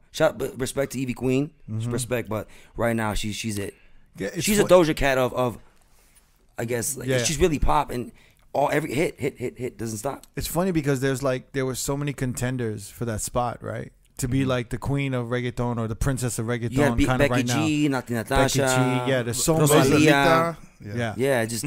But Karol G just took it, and she was actually. I thought, in my perspective, I thought she wasn't the one that was gonna make it. I thought she was really. Why is that? The weak link. I just thought she had one like Latusa, but she wasn't like she didn't get as much love on social media as the other girls. I feel like, and she didn't have as much of a presence on socials as some of the other artists. I feel like. Okay. Like, you know what I mean? Like I see Becky G. I see like. Well, she's more Americanized though. Maybe Rosalía is too. Maybe that's why like your social media form or following maybe is more. Well, I feel like she doesn't get much press. Okay. Do you know what I'm saying? Like she's not talked about as much, but then this year she really just exploded. Huge. I feel like, yeah. Yeah, and then she broke up with Anuel. That was like a huge couple thing. Mm-hmm. And Anuel's like big in trap. It's like typical love story. Like he's Are they back together again? Nah, they're not. But like he showed up to like her show. Thing. Yeah, and then she even wrote like kind of like a "You're in the friend zone" post. Like, thank you for coming out. I love you, even though what we worked on or what we had, I'm sorry, it didn't work out. Right. He just pretty much put him in the friend zone. Karol G's bigger than Anuel now, in my opinion. Yeah. I think so, hands down. Mm-hmm. Yeah. We're on 3, right? Yeah. All right. It's gonna be "Que Más Pues" with Balvin, and I forgot who the girl is. Oh, Maria Becerra. She's Argentinian. I don't know who the girl is, but the song is just well written. She wrote it. Dope as fuck. Wow. "Que Más Pues," and it's very pop. Mm-hmm. You know, it wasn't. I don't even know. I didn't think I was gonna like it, but it was super dope. Super dope. Number 2, "La Curiosidad" by Jay Wheeler. It just grew on me. Like I said, I don't like R&B. I don't like R&B and hip hop that much. In the English world, I'm not a big R&B fan. Like I went to a day in Vegas. Every R&B act bored me, and my wife was pissed. Really? She was like, "Bro, like you don't respect." I respect them. I just can't get into R&B. Really? Tory Lanez I like a lot. I don't surprisingly, but I saw SZA and who's the other one? Ari something. Ari Lennox. I hope nobody roast me, but I was falling asleep. That's crazy. Yeah, I was like, fuck. She's like, you can't get it. I'm like, no, baby, let's go get some food or get some fucking golf merch. Ari Lennox to me. I respectfully, I just can't. I can't. So, Ari Lennox to me is a star. Like her voice. I respect it. Don't get me wrong. I'm not saying she's whack. No. I'm not offended or anything. Yeah. Okay. No. I'm just saying, like, I think like her voice, the way she sings is like effortless. I think she sounds so talented, good live. Yeah. But I just was like, a star. The Uzi Vert comes out, I'm like, yeah, you know, like, I guess it's, yeah. And then number 1 was, I think Sech just can write all day. Yeah. Sech can write all fucking day, man. He knows, everybody wants to jump on a song with him. Yeah. He's so good at writing. This is really his year, right? Hell yeah. Shout out to the Panamanian. Shout out to my boy, Jean. He's Panamanian. There's not, bro, I swear to God, there's like 20 Panamanians in Vegas. And I hang out with all of them. They're the ones that put me on both sides, all the Panamanian guys. Oh, wow. And what's it called? They're like, so shout out to Seth. That's because in Panama, bro, that's where Reggaeton started initially, not Puerto Rico. It started in Panama, and so for Seth to like come up, that's really dope for the Panamanians. But anyways, Seth 911, the remix and the original, so good. He's dope. That's really dope. Yeah. I like that song a lot. And he was kind of like Trey Songz. He was in a choir in church. Yeah, and he transferred to Reggaeton, and then.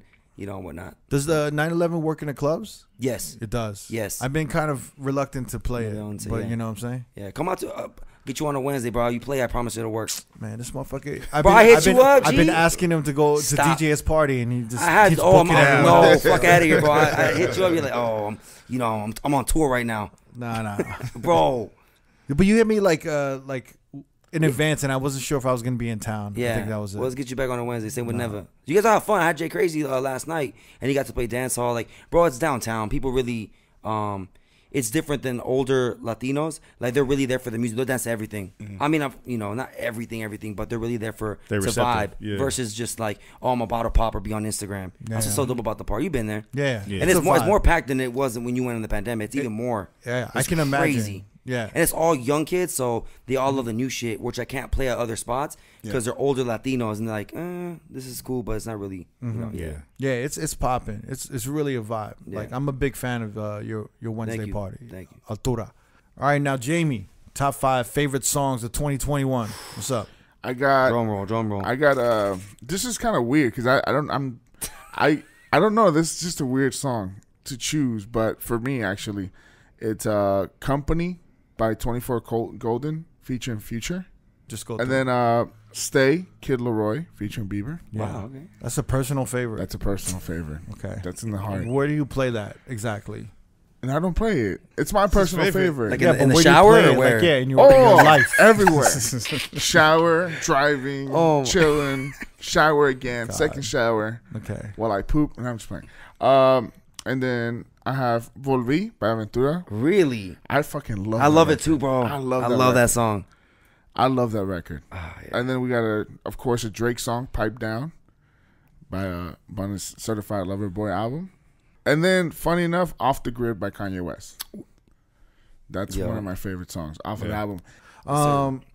My top 5 personals, Todo de Ti, I can't really play it that often, but I love to play it. Wednesday again. Let's get you on a Wednesday. Yeah, Todo de Ti with Raul Alejandro. How? Raul Alejandro. There was like a kind of like a mid-tempo EDM song, You, by Regard. That was dope. It was like super dope. The SZA, I Hate You. Yeah, that record. That's a really good record. Yeah, I love that record. Yeah. That SZA record. Baddest, Young Blue with Chris Brown and 2 Chainz. Baddest. Yeah. I really.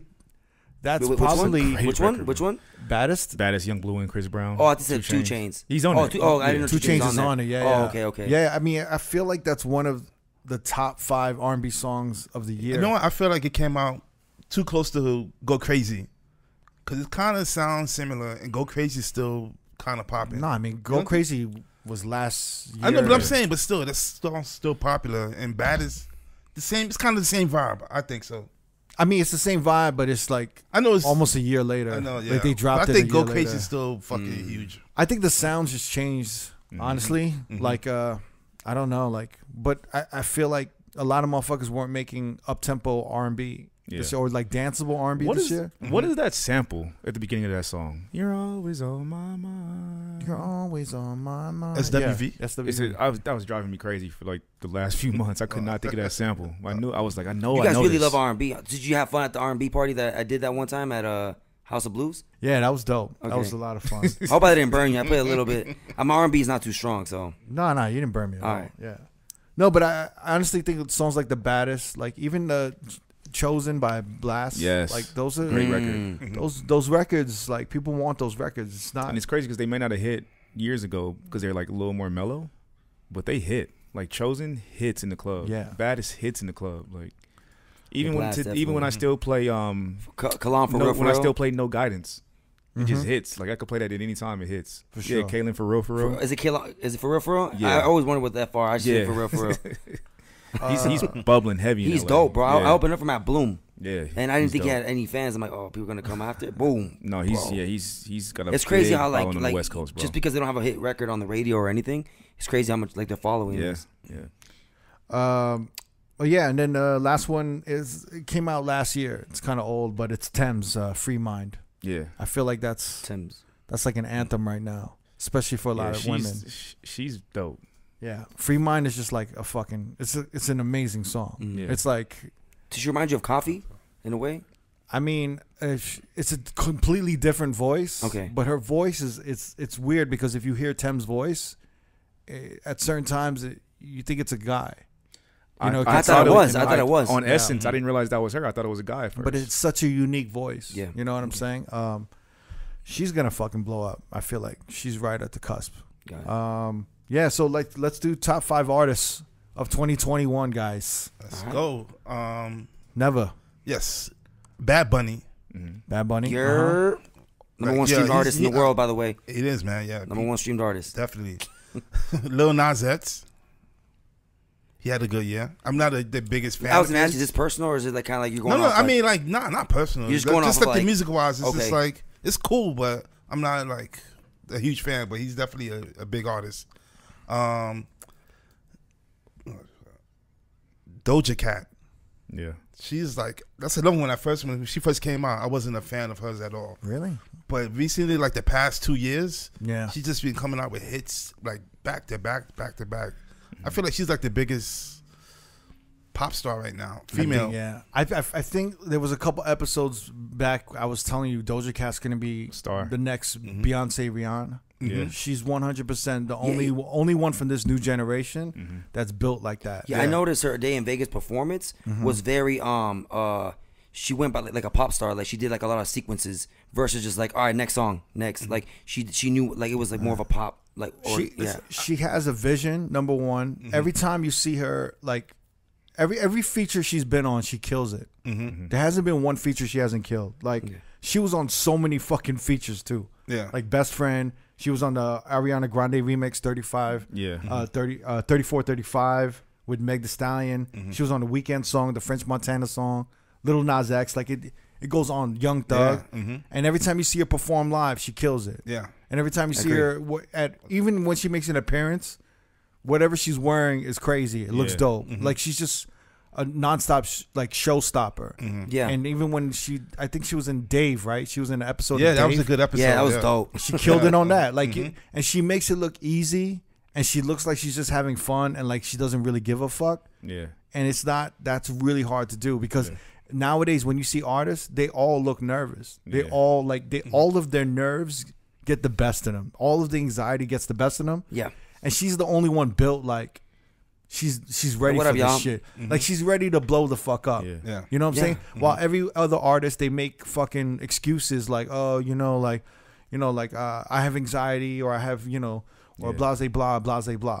She just fucking goes out there. She like can get down in any genre. Like the hip hop, the hip hop culture likes her. The R&B likes her. Like pop loves her. Like she can do. I like her style. Like her songs. Like she sings and raps. Yeah. Like when I first heard "Say So," I'm like, damn, that sounds like Gwen Stefani. And then when I heard like other songs, like the one with The Weeknd, I'm like, yo, that's amazing. She can really sing. She can really rap. Like, I feel like she sounds like Left Eye a little bit. Yeah. Her rap when she raps. Artist of the year. Okay. Yeah. I think she's the artist of the year. To be honest with you. Yeah. Drake. Dude, he keeps having hits, even though his last album wasn't that good. I disagree. I don't think he's artist of this year. You don't think so? Nah, not at all. I don't think so. he did. At the top 5, not the artist of the year, not at all. But it's the top 5 artists of the year. Yeah. But he's in Billboard. He's named the artist of the year. Yeah, but I mean, from a DJ's perspective, you know what I'm saying? Yeah. I mean, I could go on Billboard. We could name like Lil Nas X. And I could have named Taylor Swift. Exactly, but I'm saying. I feel like people still loving Drake. He's still putting out hit records. I don't think he's the top artist of this year. Wait, that's number 1, or just did it in any order? That's not just in any order. Oh, yeah. I think Drake is up there though. Yeah, definitely. I think he's up there, but he's not the top artist of 2021 to me. Yeah. I agree with both. Like I think he's artist top 5, but not the artist of the year. Of course not. I agree with that also. Yeah. And Kanye West.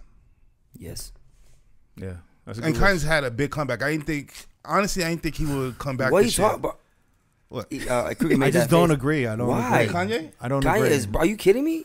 He outshot I think you guys are looking at like a legacy, and I'm not looking at the legacy. I'm looking at this year. I like club. I'm looking at this year. Yeah. But you just said you don't with Drake. You're like, maybe he wasn't the best this year, but he's on the top 5. Oh, no, my list is definitely composed of who I thought this year, like for me personally. No, I agree that like Kanye West legacy, Drake legacy, and like where they are in stature, they are big artists, but I don't think they killed it this year. I don't think so.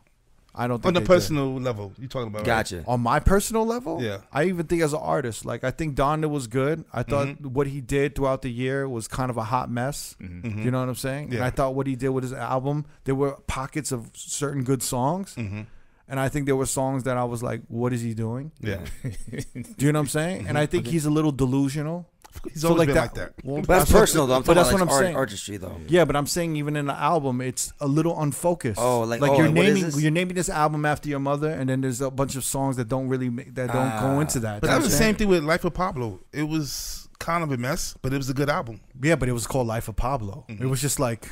Yeah. It was this extravagance, like of an artist, but this is about his mother. Yeah, and I just felt like it didn't make sense to me. And I think everyone's like, "Yo, Kanye's back," and they're hopping on Kanye bandwagon. But I'm just like, I'm not that impressed. Like, I think he's very talented, of course, and I think Drake's very talented. And of course, we play Drake fucking club songs, but I don't think they had a breakout for 21. Yeah. Gotcha. I get you. I know. All right. Yeah. Respect. Yeah. Exile. Word. Top 5. Dope, man. I'm gonna go 5, 4, 3, 2, 1. 5 is gonna be Setch. Had an amazing year. Dope. Everything just it's 42 album, fire. Hands down, simple as that. Number 4, I'm gonna go with Balvin. The album wasn't great, but he had a lot of singles. Like In the Ghetto was huge. And then he had the remixes and stuff like that. But it wasn't a great album. Actually, it's probably his weakest album. Yeah, so number 3, Alpha. Huge, bro. Huge. Alpha killed it. Put on for Dembo. Yeah. Like, he put Dembo on the map. I've been playing Dembo for years, and finally people are accepting Dembo. Right. Demographically, people are accepting Dembo now. So Alpha, hands down, number 3. He literally dropped, like, the whoop, there it is. Like, for like, booty music in Miami, but for, like, Dembo. You know what I'm saying? Hands down. Yeah. Yeah, it works. I remember I would play, like, 3 years ago, and I was like, oh, they don't like it. All right, let me do it again. Yeah. Then, boom, Alpha did it. Hands down. And they rap, like I said, Dominicans rap so fast. So a lot of like Mexicans, Central Americans, we don't speak as fast, so it's kind of hard to keep up with the lyrics. But we still know the chorus, and the sound and whatnot. But it was dope to see that translate, to mainstream also. Yeah. Number 2, Bad Bunny. This is in order. The reason I don't put him at 1. This is the reason why I don't put Bad Bunny at 1.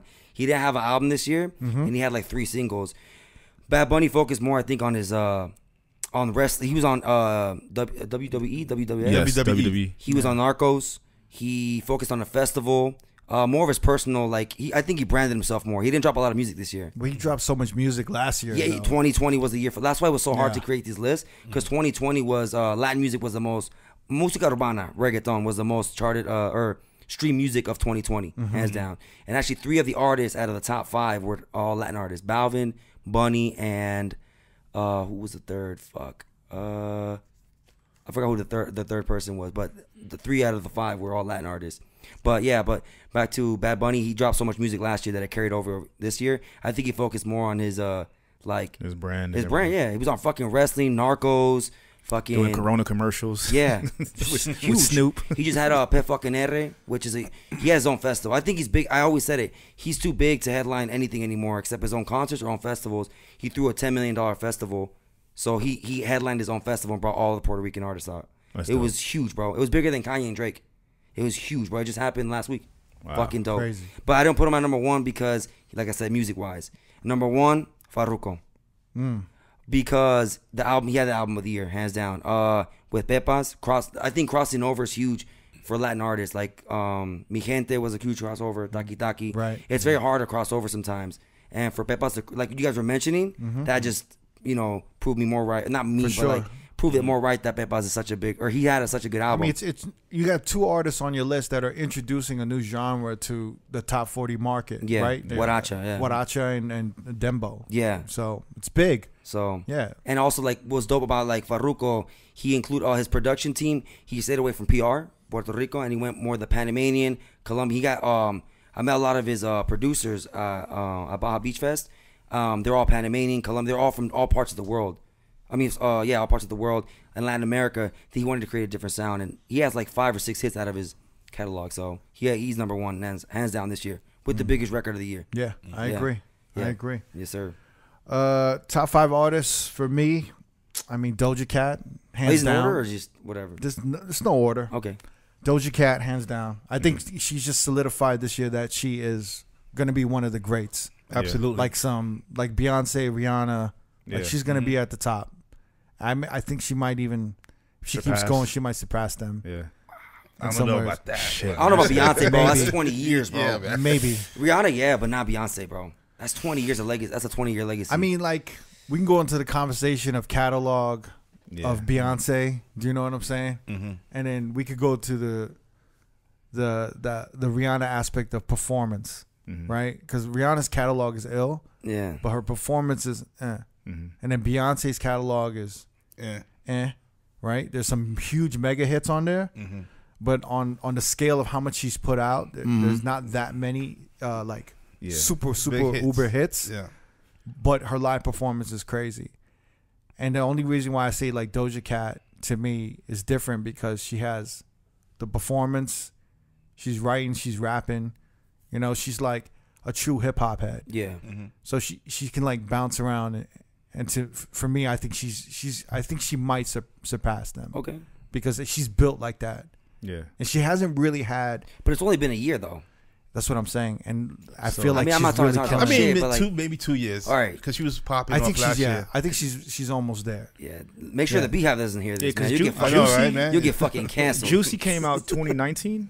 Yeah. That was her breakout. That was single, her first. I just can't believe it's crazy how she went from a bitch she had to the cow moose. move. Well, she had the cow song. Having a downtown show at R.O.A.D with 300 people, bro. Now I'm like, that's crazy. Yeah, but she's seasoned because she's been around, right? That wasn't her first rodeo. She was with another label, got dropped. She's been through some shit. You know what I'm saying? So she's seasoned, man. She's good. She's balancing out, kind of hip hop. She's balancing out R&B. She's balancing out pop. Yeah. And she's doing it really well. And then even Afro beats and all of this other shit. I think you said I want to see if it's going to be sustainable. I think her next album is going to be crazy. Yeah. It's going to be crazy. Yeah. As far as other top artists of the year, Sorry, guys. No, you good. No, top 4. I had Karol G on there. Wow. I feel like to me, like she's blowing the fuck up. Yeah. And a lot that's of an honorable music, mention. I didn't enter because that's dope. I feel like Karol G is fucking killing it. Yes. And some of her songs you can't really play in the club. Cause slow. Yeah. But they're really good songs, man. Like Bichota, right? Right. So I think he did a lot. She's like a hot girl, like the City Girls and like Meg Thee Stallion. She raps a lot for the girls. Yeah. So the girls can finally instead of. But it's so cold. Like they love her so much. Even dudes sing it. Like dudes said they have this meme about when the Tusa comes on, all the dudes sing it, and dudes never. It's like singing like, my type. It's like dudes singing my type. Yeah. I think she had a breakout year, and I think she's definitely top 5 artists of this year. Okay. Olivia Rodrigo, I think she's like another top artist. She fucking blew up this year. Mm-hmm. Amazing new talent. To me, she's like Alanis Morissette with like Taylor Swift, with like Billie Eilish, with like Avril Lavigne, all put together. And I think I don't love her album, but I appreciate what she's doing. I love Driver's License. I thought that was a brilliant song. But it's like her album's not speaking to me. It's speaking to like all of these little girls. Yeah, I get you know it, what I'm saying? So for me, I'm like, yo, I get it, and I think she's gonna be a breakout star, and she's already killing it right now. And then as far as I really only had those top 3, man, and I actually have a lot of respect. Bad Bunny? I knew everyone was gonna say Bad Bunny, but I was gonna say Lil Nas X, just because I think he's breaking down barriers. He is. Of what like musically or just also socially? I think everything. Both? Okay. I think the album was good. Like it was a good listen to me. You know what I'm saying? And there was always a fear for artists to make songs about other men, right? If they were homosexual, right? Especially in hip hop. Especially in hip hop. Hip hop is, And he's writing songs about other guys and kissing other guys or whatever. And I think it's fearless. And I think he has to be in it. And I think the public has been brutal. They've been really, the press, everybody has been brutal. And he's still in it. And he's staying strong. And he's continuing to do what he does. You know what I'm saying? And he's making good music. I can't, his production's good. Shout out to Mel DeBarge. And the team, they killing it, man. So I give it to Lil Nas X. And right now, even more than anything, when an artist is able to navigate through social media, like Twitter and press, I really am impressed by that. Like, it really shows me if they're built for this shit, because there's so many fucking artists right now that have breakdowns and they fucking quit. Yeah. I've never seen athletes get fucked up by the press, like Naomi Osaka, or what was that, the other gymnast? What's her name? Simone Biles. Simone Biles. Like these, like the press and social media are getting to these motherfuckers. That was for me seeing that. I was like, damn, like I've never seen that. Like Simone Biles quit during the Olympics, right? Like that's like the pinnacle for a gymnast, bro. And she like said, "Fuck this." But she didn't quit. Did she quit? Well, she said she wanted to focus on her mental health. It was another way of.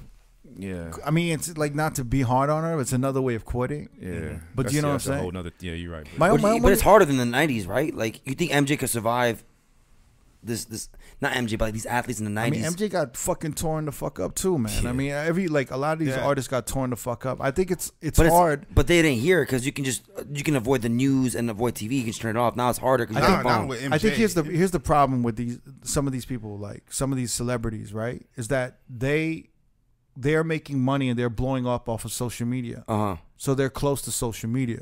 Do you understand? Mm-hmm. So Naomi Osaka and Simone Biles, yes, they've been enjoying the benefits of being a celebrity. Mm-hmm. So and then they're on social media. They're doing photo shoots. They're selling this. They're selling that. Right? They're going to parties. They're going to events. Yeah. Mm-hmm. And then when it's time to compete again, they're not ready. They're not as focused. Well, they could. The thing is, like, if you're gonna take the good from social media, you gotta take the bad.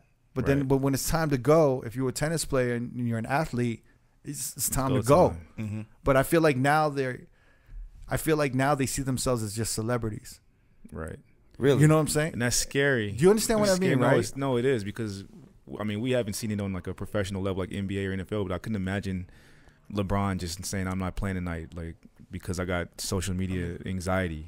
I mean, you know what? Back in the days, Jordan was going through shit. Like, really? When he was, he had a gambling problem. There was, he did. They was putting that in the news. Yeah. His father dying, getting killed. But yeah, Jordan was still fucking doing his thing. But what I'm saying is, it was at least easier to turn off the TV, put down the newspaper, versus you're on your phone now. All the social media is everywhere. That's true, yeah, but you don't have to have your app on. And if you're making that much money, you have assistants that could handle the social media for you. I'm not saying it's easy for them. Like, I understand it's so hard for them.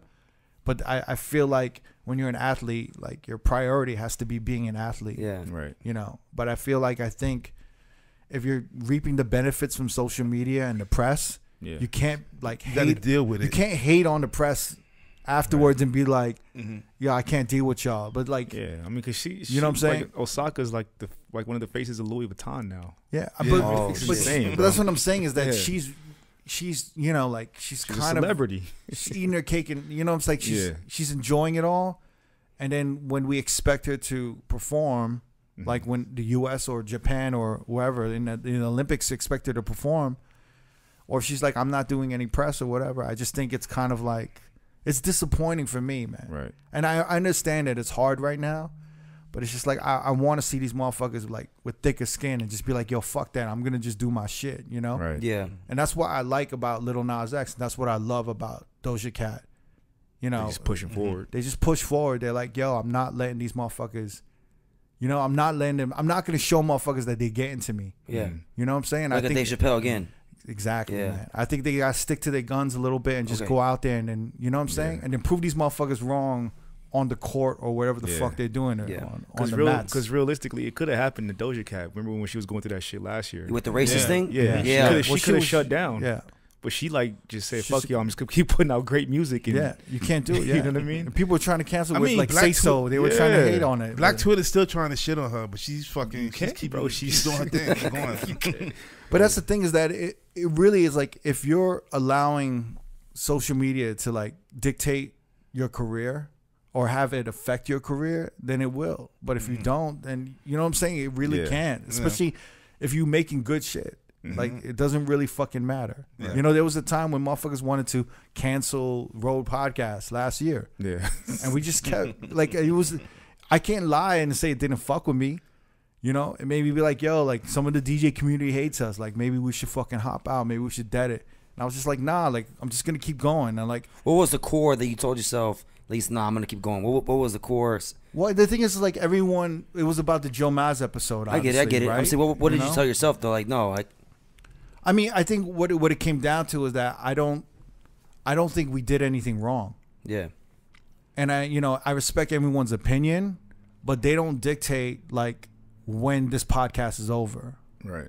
You know what I'm saying? And they don't know the work that's put into it. Yeah. And for them, it's just very easy. It's very easy for motherfuckers to shut down shit when they don't know about the work, or they themselves have never really like put in the work for their own shit either. Yep.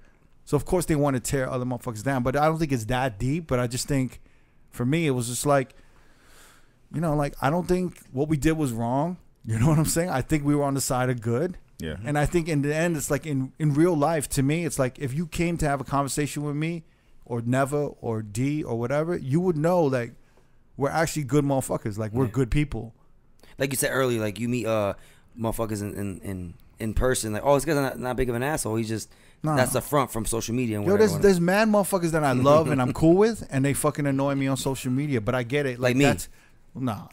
But it's like, get me on, bro, please. But it's like Latino gang. But the thing is, like, you have to market your party every week, and then you have to market yourself every week. Yeah. Do you understand? So like, when you're shoving that much of yourself down people's throats, they're gonna get sick of it at some point. Do you know what I'm saying? That's why, like, it's not your fault. Like, it's not like, I don't hate on motherfuckers for being like, yo, they're over promoting themselves and over marketing themselves and all of this shit. I'm just kind of like, yo, like, I get it. Yeah. But like, when I see them and we hanging out, they're still the same person. Like, they're still dope. They're still cool. You know what I'm saying? So then I'm like, yo, he's just selling his shit. He got to sell it. Yeah. You know? All right, so let's go deep. Let's go deep into the trenches now. All right, let's do it. Let's go. The most disappointing moment of 2021. Never. You know what? The storming of the Capitol. Yeah. The insurrection. Yes. That was early in the year. Early in the year. I couldn't believe that. Damn. That was probably the ugliest thing I've ever seen in America. Absolutely, man. Maybe in, ever, man. I mean, in our lifetime. Like the nerve. You know what I mean? The nerve of them people. And they got away with it. Nobody stopped them. Bro. They just let them go in. Yeah. Well, it's our people. It's right. Americans, destroying America. Yeah. It's crazy. And it hurt me to see that, and it hurt me to think about the possibility of if any of those people were minorities. That's what I'm about to go into that. Yes. You know what I mean? They would have got shot or arrested. or who knows. Killed. On a personal note, I lost my mother this year. And my condolences, man. It still affects me, whatever. But yeah, that was the disappointing thing of 2021. It's rough. So I mean, never you had it tough. You lost your pops last year. Exactly. Yeah. You lost your moms this year. In the span of in a year and a half. So yeah. It's not easy. My condolences, man. Yeah. Thank you, man. I lost my pops too. Yeah. Don't try to do it alone. Don't try to do this. Don't try to navigate through this life alone, fam. I know, man. You know what I'm saying? You're not alone, brother. I know that. Luckily, I'm not. Yeah. All right. What about what do you call it? Your favorite moments of 2021? Favorite moment of Trump is out of office. That was a good. Shout out to Joe Mas. Yeah. All right, that's good. And my personal favorite moment, I was able to go out, DJ, spin on 45s records. Some shit I never thought I would be able to do, especially in Vegas. What club was that? You spent all of last year, on Twitch spinning on 45s. Yeah, And then people, you had a presence on Twitch. Mm-hmm. People saw what you were doing with the 45s on Twitch. Yeah. And you actually got real life gigs to spin 45s now, which is great. Yeah, what was it at? I had before we was doing it every week, but we was doing once a month at Gatsby, me and Eddie Max. Shout out to Eddie. I did First Friday a couple of months ago. Okay. At Tim. So that's by Tim Tones. With Tim. Shout out to Tim Tones. Yeah. Okay. Yo, how was it getting back into that shit? Because like with needles and shit, like bumping, like because you used to Serato, right? It was actually easy. I got it right away. I didn't have no problem doing it. Okay. And then last night we did OTR in that parlor room. Yeah. Shout out to Nick Lopez. That was straight up vinyl too. Yeah, that was all vinyl. Yeah, I bought out some 45s and did a set there. That was pretty dope. That was great. Yeah. It was honestly the biggest vibe of the whole party. It was. Yeah. It was just like nothing but disco classics. Yeah. It was crazy. Fun shit. Yeah. Yeah. You never slipped up like once, like oh shit, it's about to end. I gotta. That's the thing. Nah, not at all. No.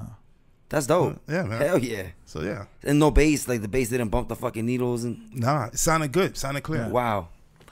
Oh, we'll call D. Yeah. What are your most disappointing moments of 2021? I think the most disappointing moment of 2021 was probably contacting COVID. Oh, you got COVID. Yeah. And that was because I wasn't being responsible. Mm-hmm. So that is both of mine are kind of personal, I guess. Yeah. So that really hit me, and it, I was vaccinated and everything, and I probably felt a little indestructible in the time. So when I went out of town for work, I wasn't taking care of myself properly. Wasn't probably wearing a mask as much as I should. Things like that. Mm-hmm. So when I got it, it was definitely a wake up call, and I started to move a little different. Afterwards. So that was definitely like for me like a moment where I was like, damn, like I'm messing up, you know what I mean? And then the second one, I had really, really bad anxiety starting to DJ again. Yeah. Because I wasn't sure if I still had it. I felt like I was just rusty. I was off. My timing was bad. I couldn't think of music to like off the top of my head, like firing off how I used to. I could be like 5 to 10 records ahead. Now I'm like struggling trying to figure out the next record. All these things were going in through my head, and I'm like, damn, like do I still have it? Like, so that was rough. You know what I mean? So those were like probably the two moments. Favorite moments? Yeah, your favorite moments now. Personal was connecting with my dad, because I hadn't. It's crazy, like not to get too deep, but it's really crazy how like the universe works. Like when my grandfather passed away, it was probably like one of the worst moments of my life because he raised me. Mm-hmm. And it was like simultaneously when he passed, my dad got out of jail. And then it allowed me to kind of start to build a relationship with him. Crazy. And so it almost like happened like my grandfather, like we had a conversation before he passed, and he was like, look, like you need to like connect with your dad. And literally after we had that conversation, he passed away. And this year I was a little more accepting of having a relationship with my dad, because before I was still one, I wasn't used to him being out of jail, so I never would hit him up. In my mind, he was still in jail because he was in jail for 25 years. Yeah. And then so slowly we started just talking once a week, just being cool, being friends. Yeah. And I'm grateful for that. So like that's one of my favorite moments. And then another one is just to see a minority woman in the White House. Kamala Harris. Yeah, Kamala Harris. Seeing that's history. Just like when Barack became president, that was history to see a not only a person of color but a woman in office in that position of power. I think is amazing, and it inspires so many people to think that they can eventually do that one day as well. It inspires young women or young girls to become young women and want to do something like that in politics or whatever. It's just huge for everybody all the way around. Yeah, so those are my two. Dope. Yeah. Thank you, man, for sharing that. Thank you. Yeah. Exile, what's up, man? Disappointing moments of 2021. All right, before I say this one, so I come from a military background, and I'm pretty conservative when it comes to my views. But the biggest case that I followed this year and I was disappointed with was Kyle Rittenhouse. So, but anyway, before anybody talks shit, you know what I'm saying? That's my background, where I come from, and I was disappointed how everything was presented from both sides. How the defense presented things and how he was treated too, but at the same time, like what the decision was. So everything was a whole gaggle fuck. It was an embarrassment to the justice system overall, like from both sides. So that was a huge case that I followed, and I was disappointed in how it all turned out, because I believe we got to unify. You know what I mean? Yeah. We have to unify. Like I said, I come from a conservative background, military, but at the same time, I'm very in the middle.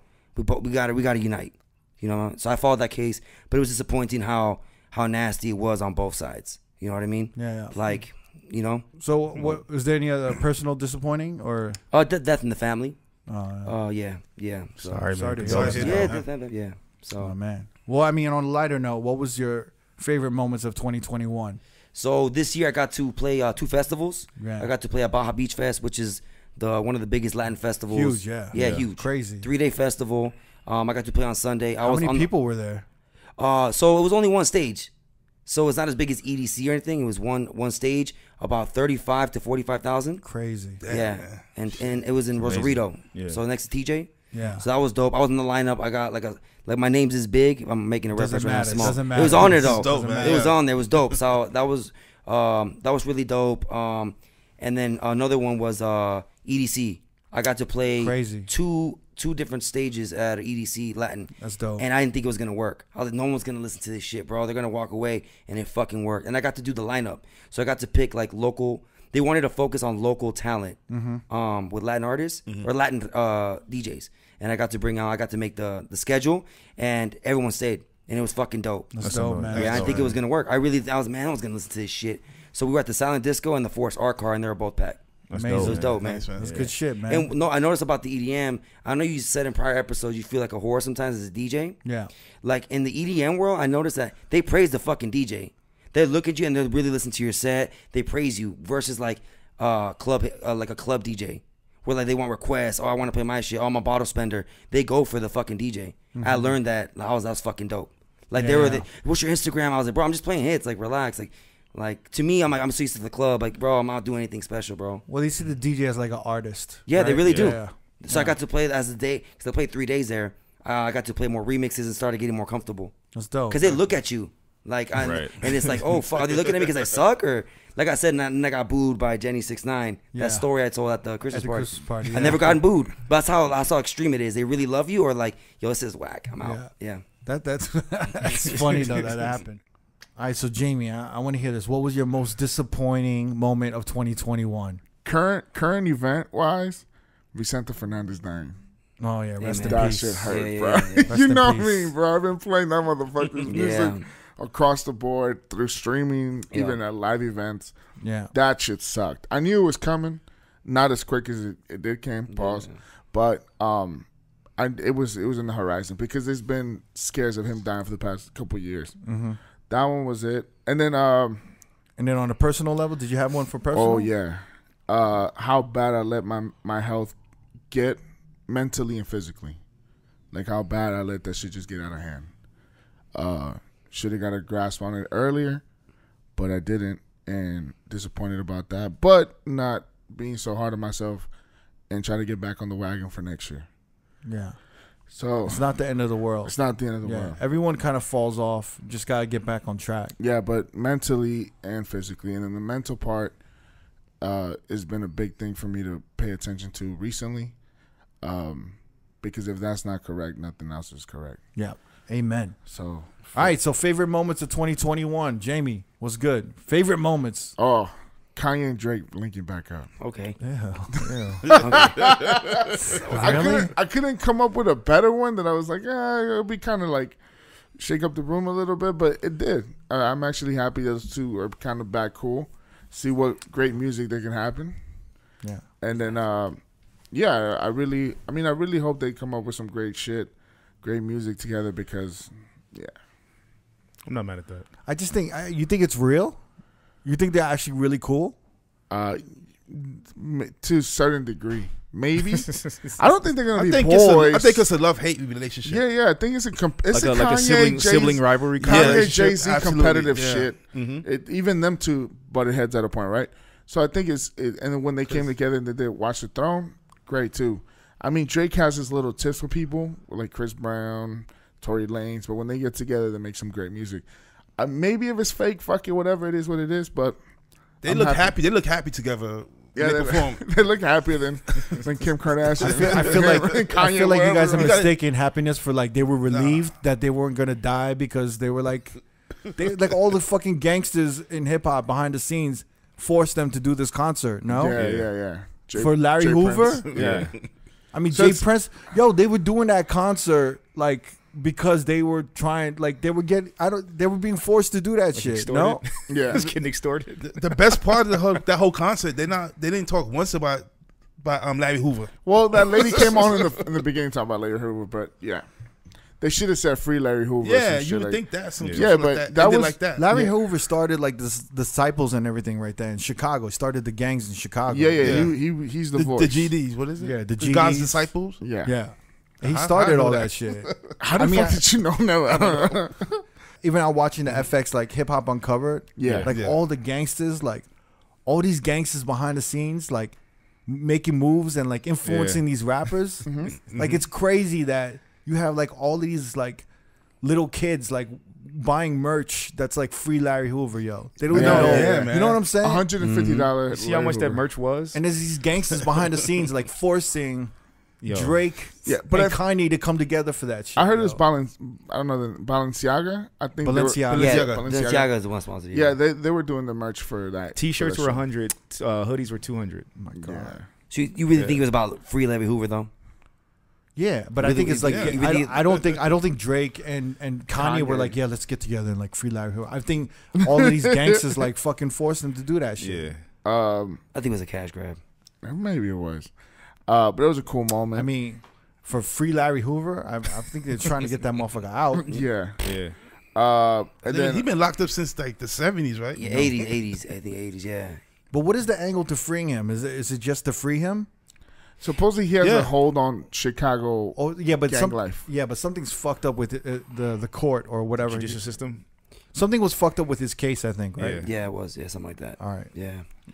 And then personal one, my favorite moment is just working again, getting back out there, DJing, hanging out with people, kind of going back to some normality and stuff like that. That was one of my favorite moments when it happened during the summertime when shit just that June 15, I think it was, when that got announced and they just let everybody go outside. I mean, shit is getting worse now, but at that time that was my favorite moment. Most disappointing moment for me, I'll just go personal on this. I just kind of had to put myself in check a little bit with drinking and stuff like that. And I was just a little disappointed in myself. Like I had one moment where I drank too much and I like missed a flight. But I was tired too. But, in the end, I did drink too much.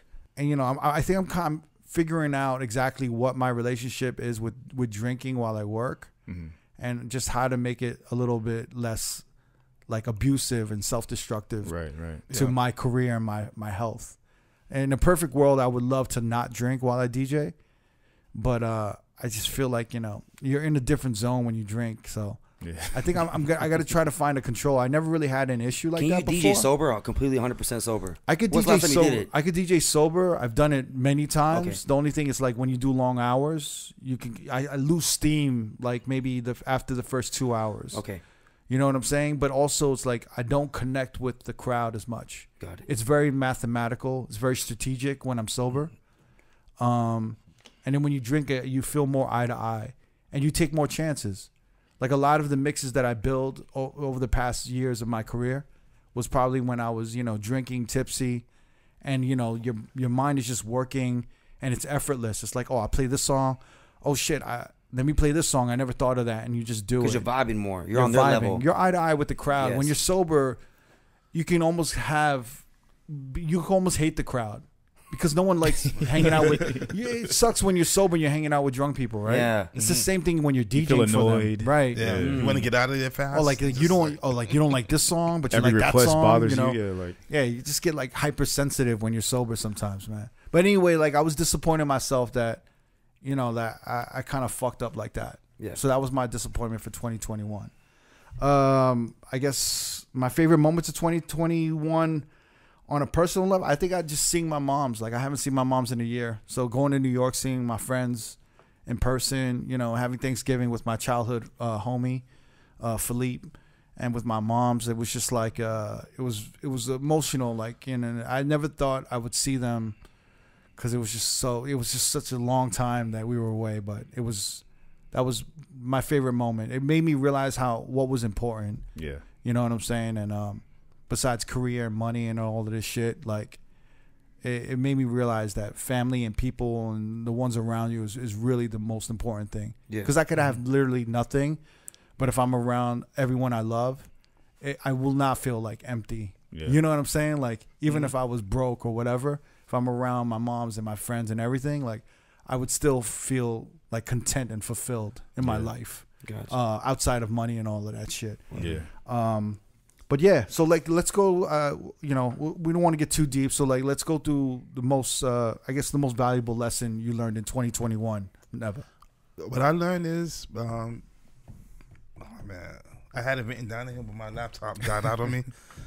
You want this? No. I could think of it.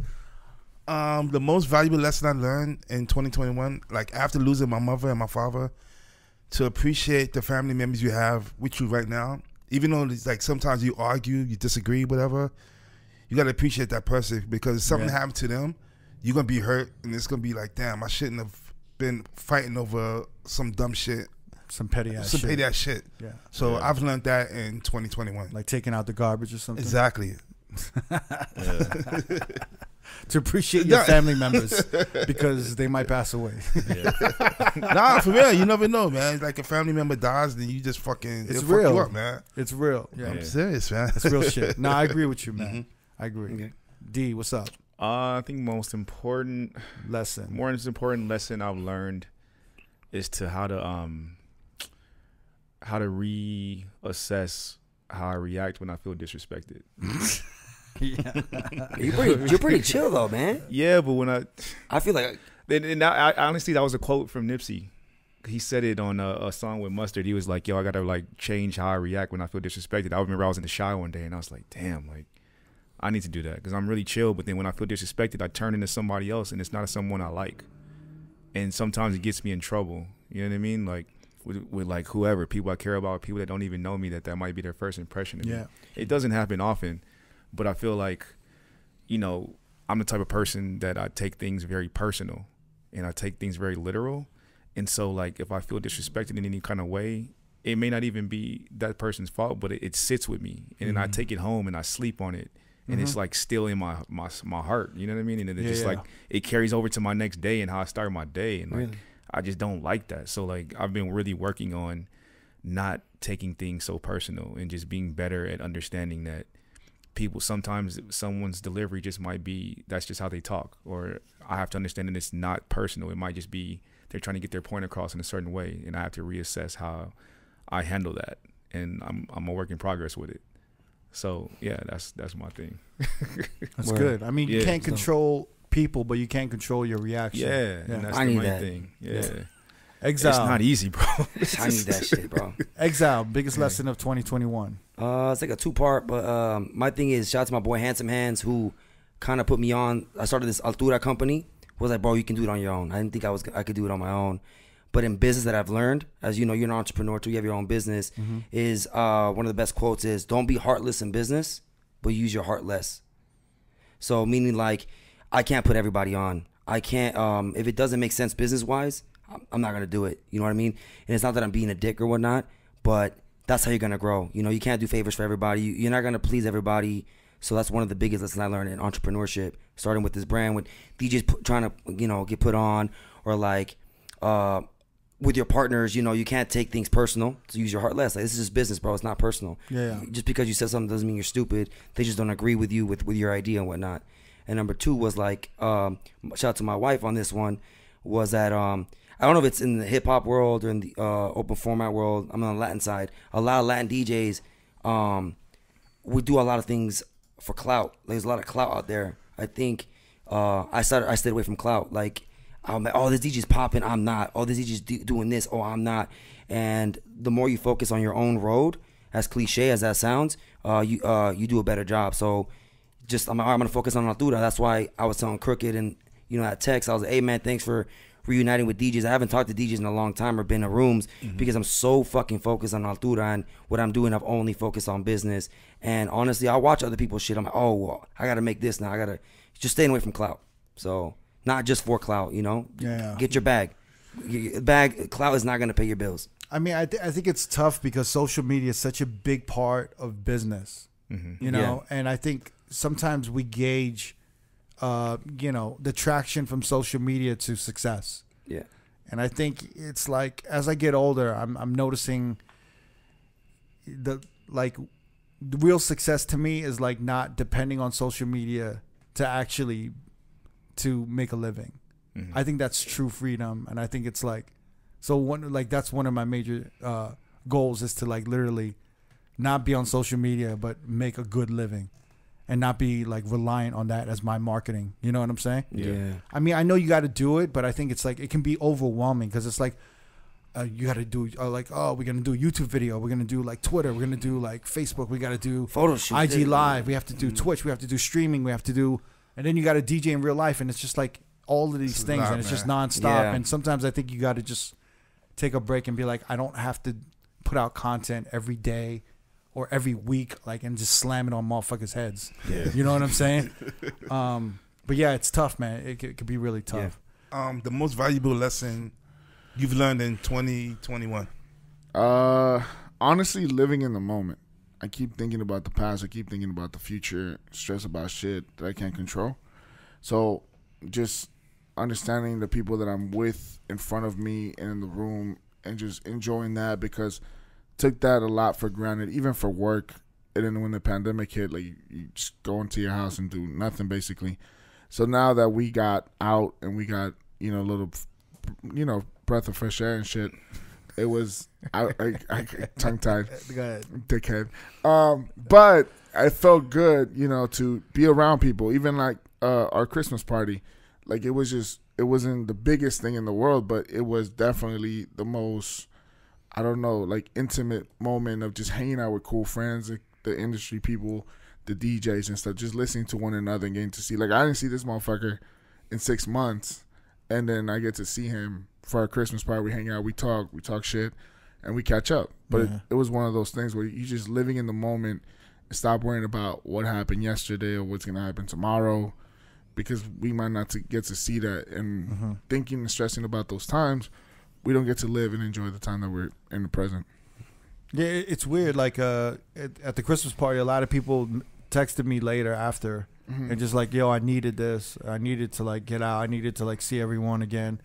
I feel like everyone just kind of focuses, especially if they got a family or they're married, they focus on their family and just work, and like family and work, you know, marketing themselves and work, and they don't go out or they don't really do anything else. Yeah. And I think their only interaction with their peers, and especially in the city, is social media. And I think it's like so subjective how we absorb social media. Yeah. So, like, you know, sometimes the person you see on social media is not the person in real life. Yeah. So then you kind of being like, this guy's an asshole. But then when you see them in real life, you're like, oh, you're just doing that shit for social media. And then you realize, like, you're still the homie and shit like that, you know? Yeah. But, yeah, I mean, I got a lot of good feedback, and I didn't realize how emotionally touched all these DJs were. Yeah. Shit, like, and then one person in particular was Wisdom.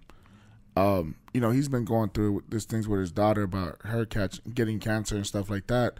That day, she was done with her first part of chemo treatment. Of her, I think it was radiation or whatever it was. And chemo. And she rang the bell, and then he was like, "Dude, I needed this." Yeah. Like, I just been going through that with her, being by her side and stuff like that. She's a 10-year-old little girl, and he goes, he was there. I think he was there early, and he was one of the last people to leave.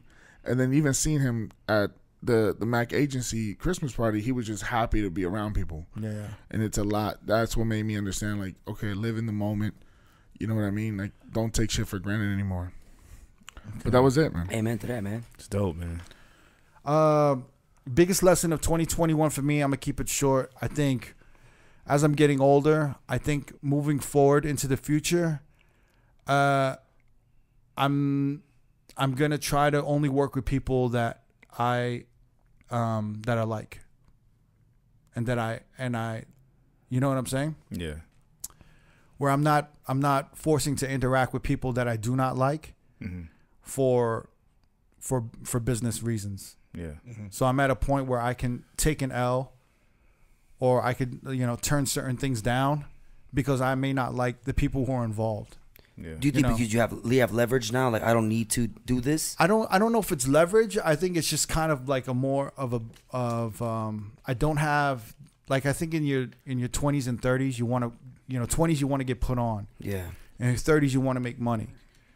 And so I think you put a lot of your you become like, you just work with a lot of motherfuckers that you wouldn't necessarily want to work with to get ahead. Got it. And I think moving forward, I'm trying to avoid that. So I think what I'm learned this year is that I don't need to work with these people that I don't like and who I don't think are not that they're not good people. I just don't think they're good for me. Right. Got it. And I don't want them in my circle. You know what I'm saying? Like, I don't want to deal with them on a weekly, monthly basis. Yeah.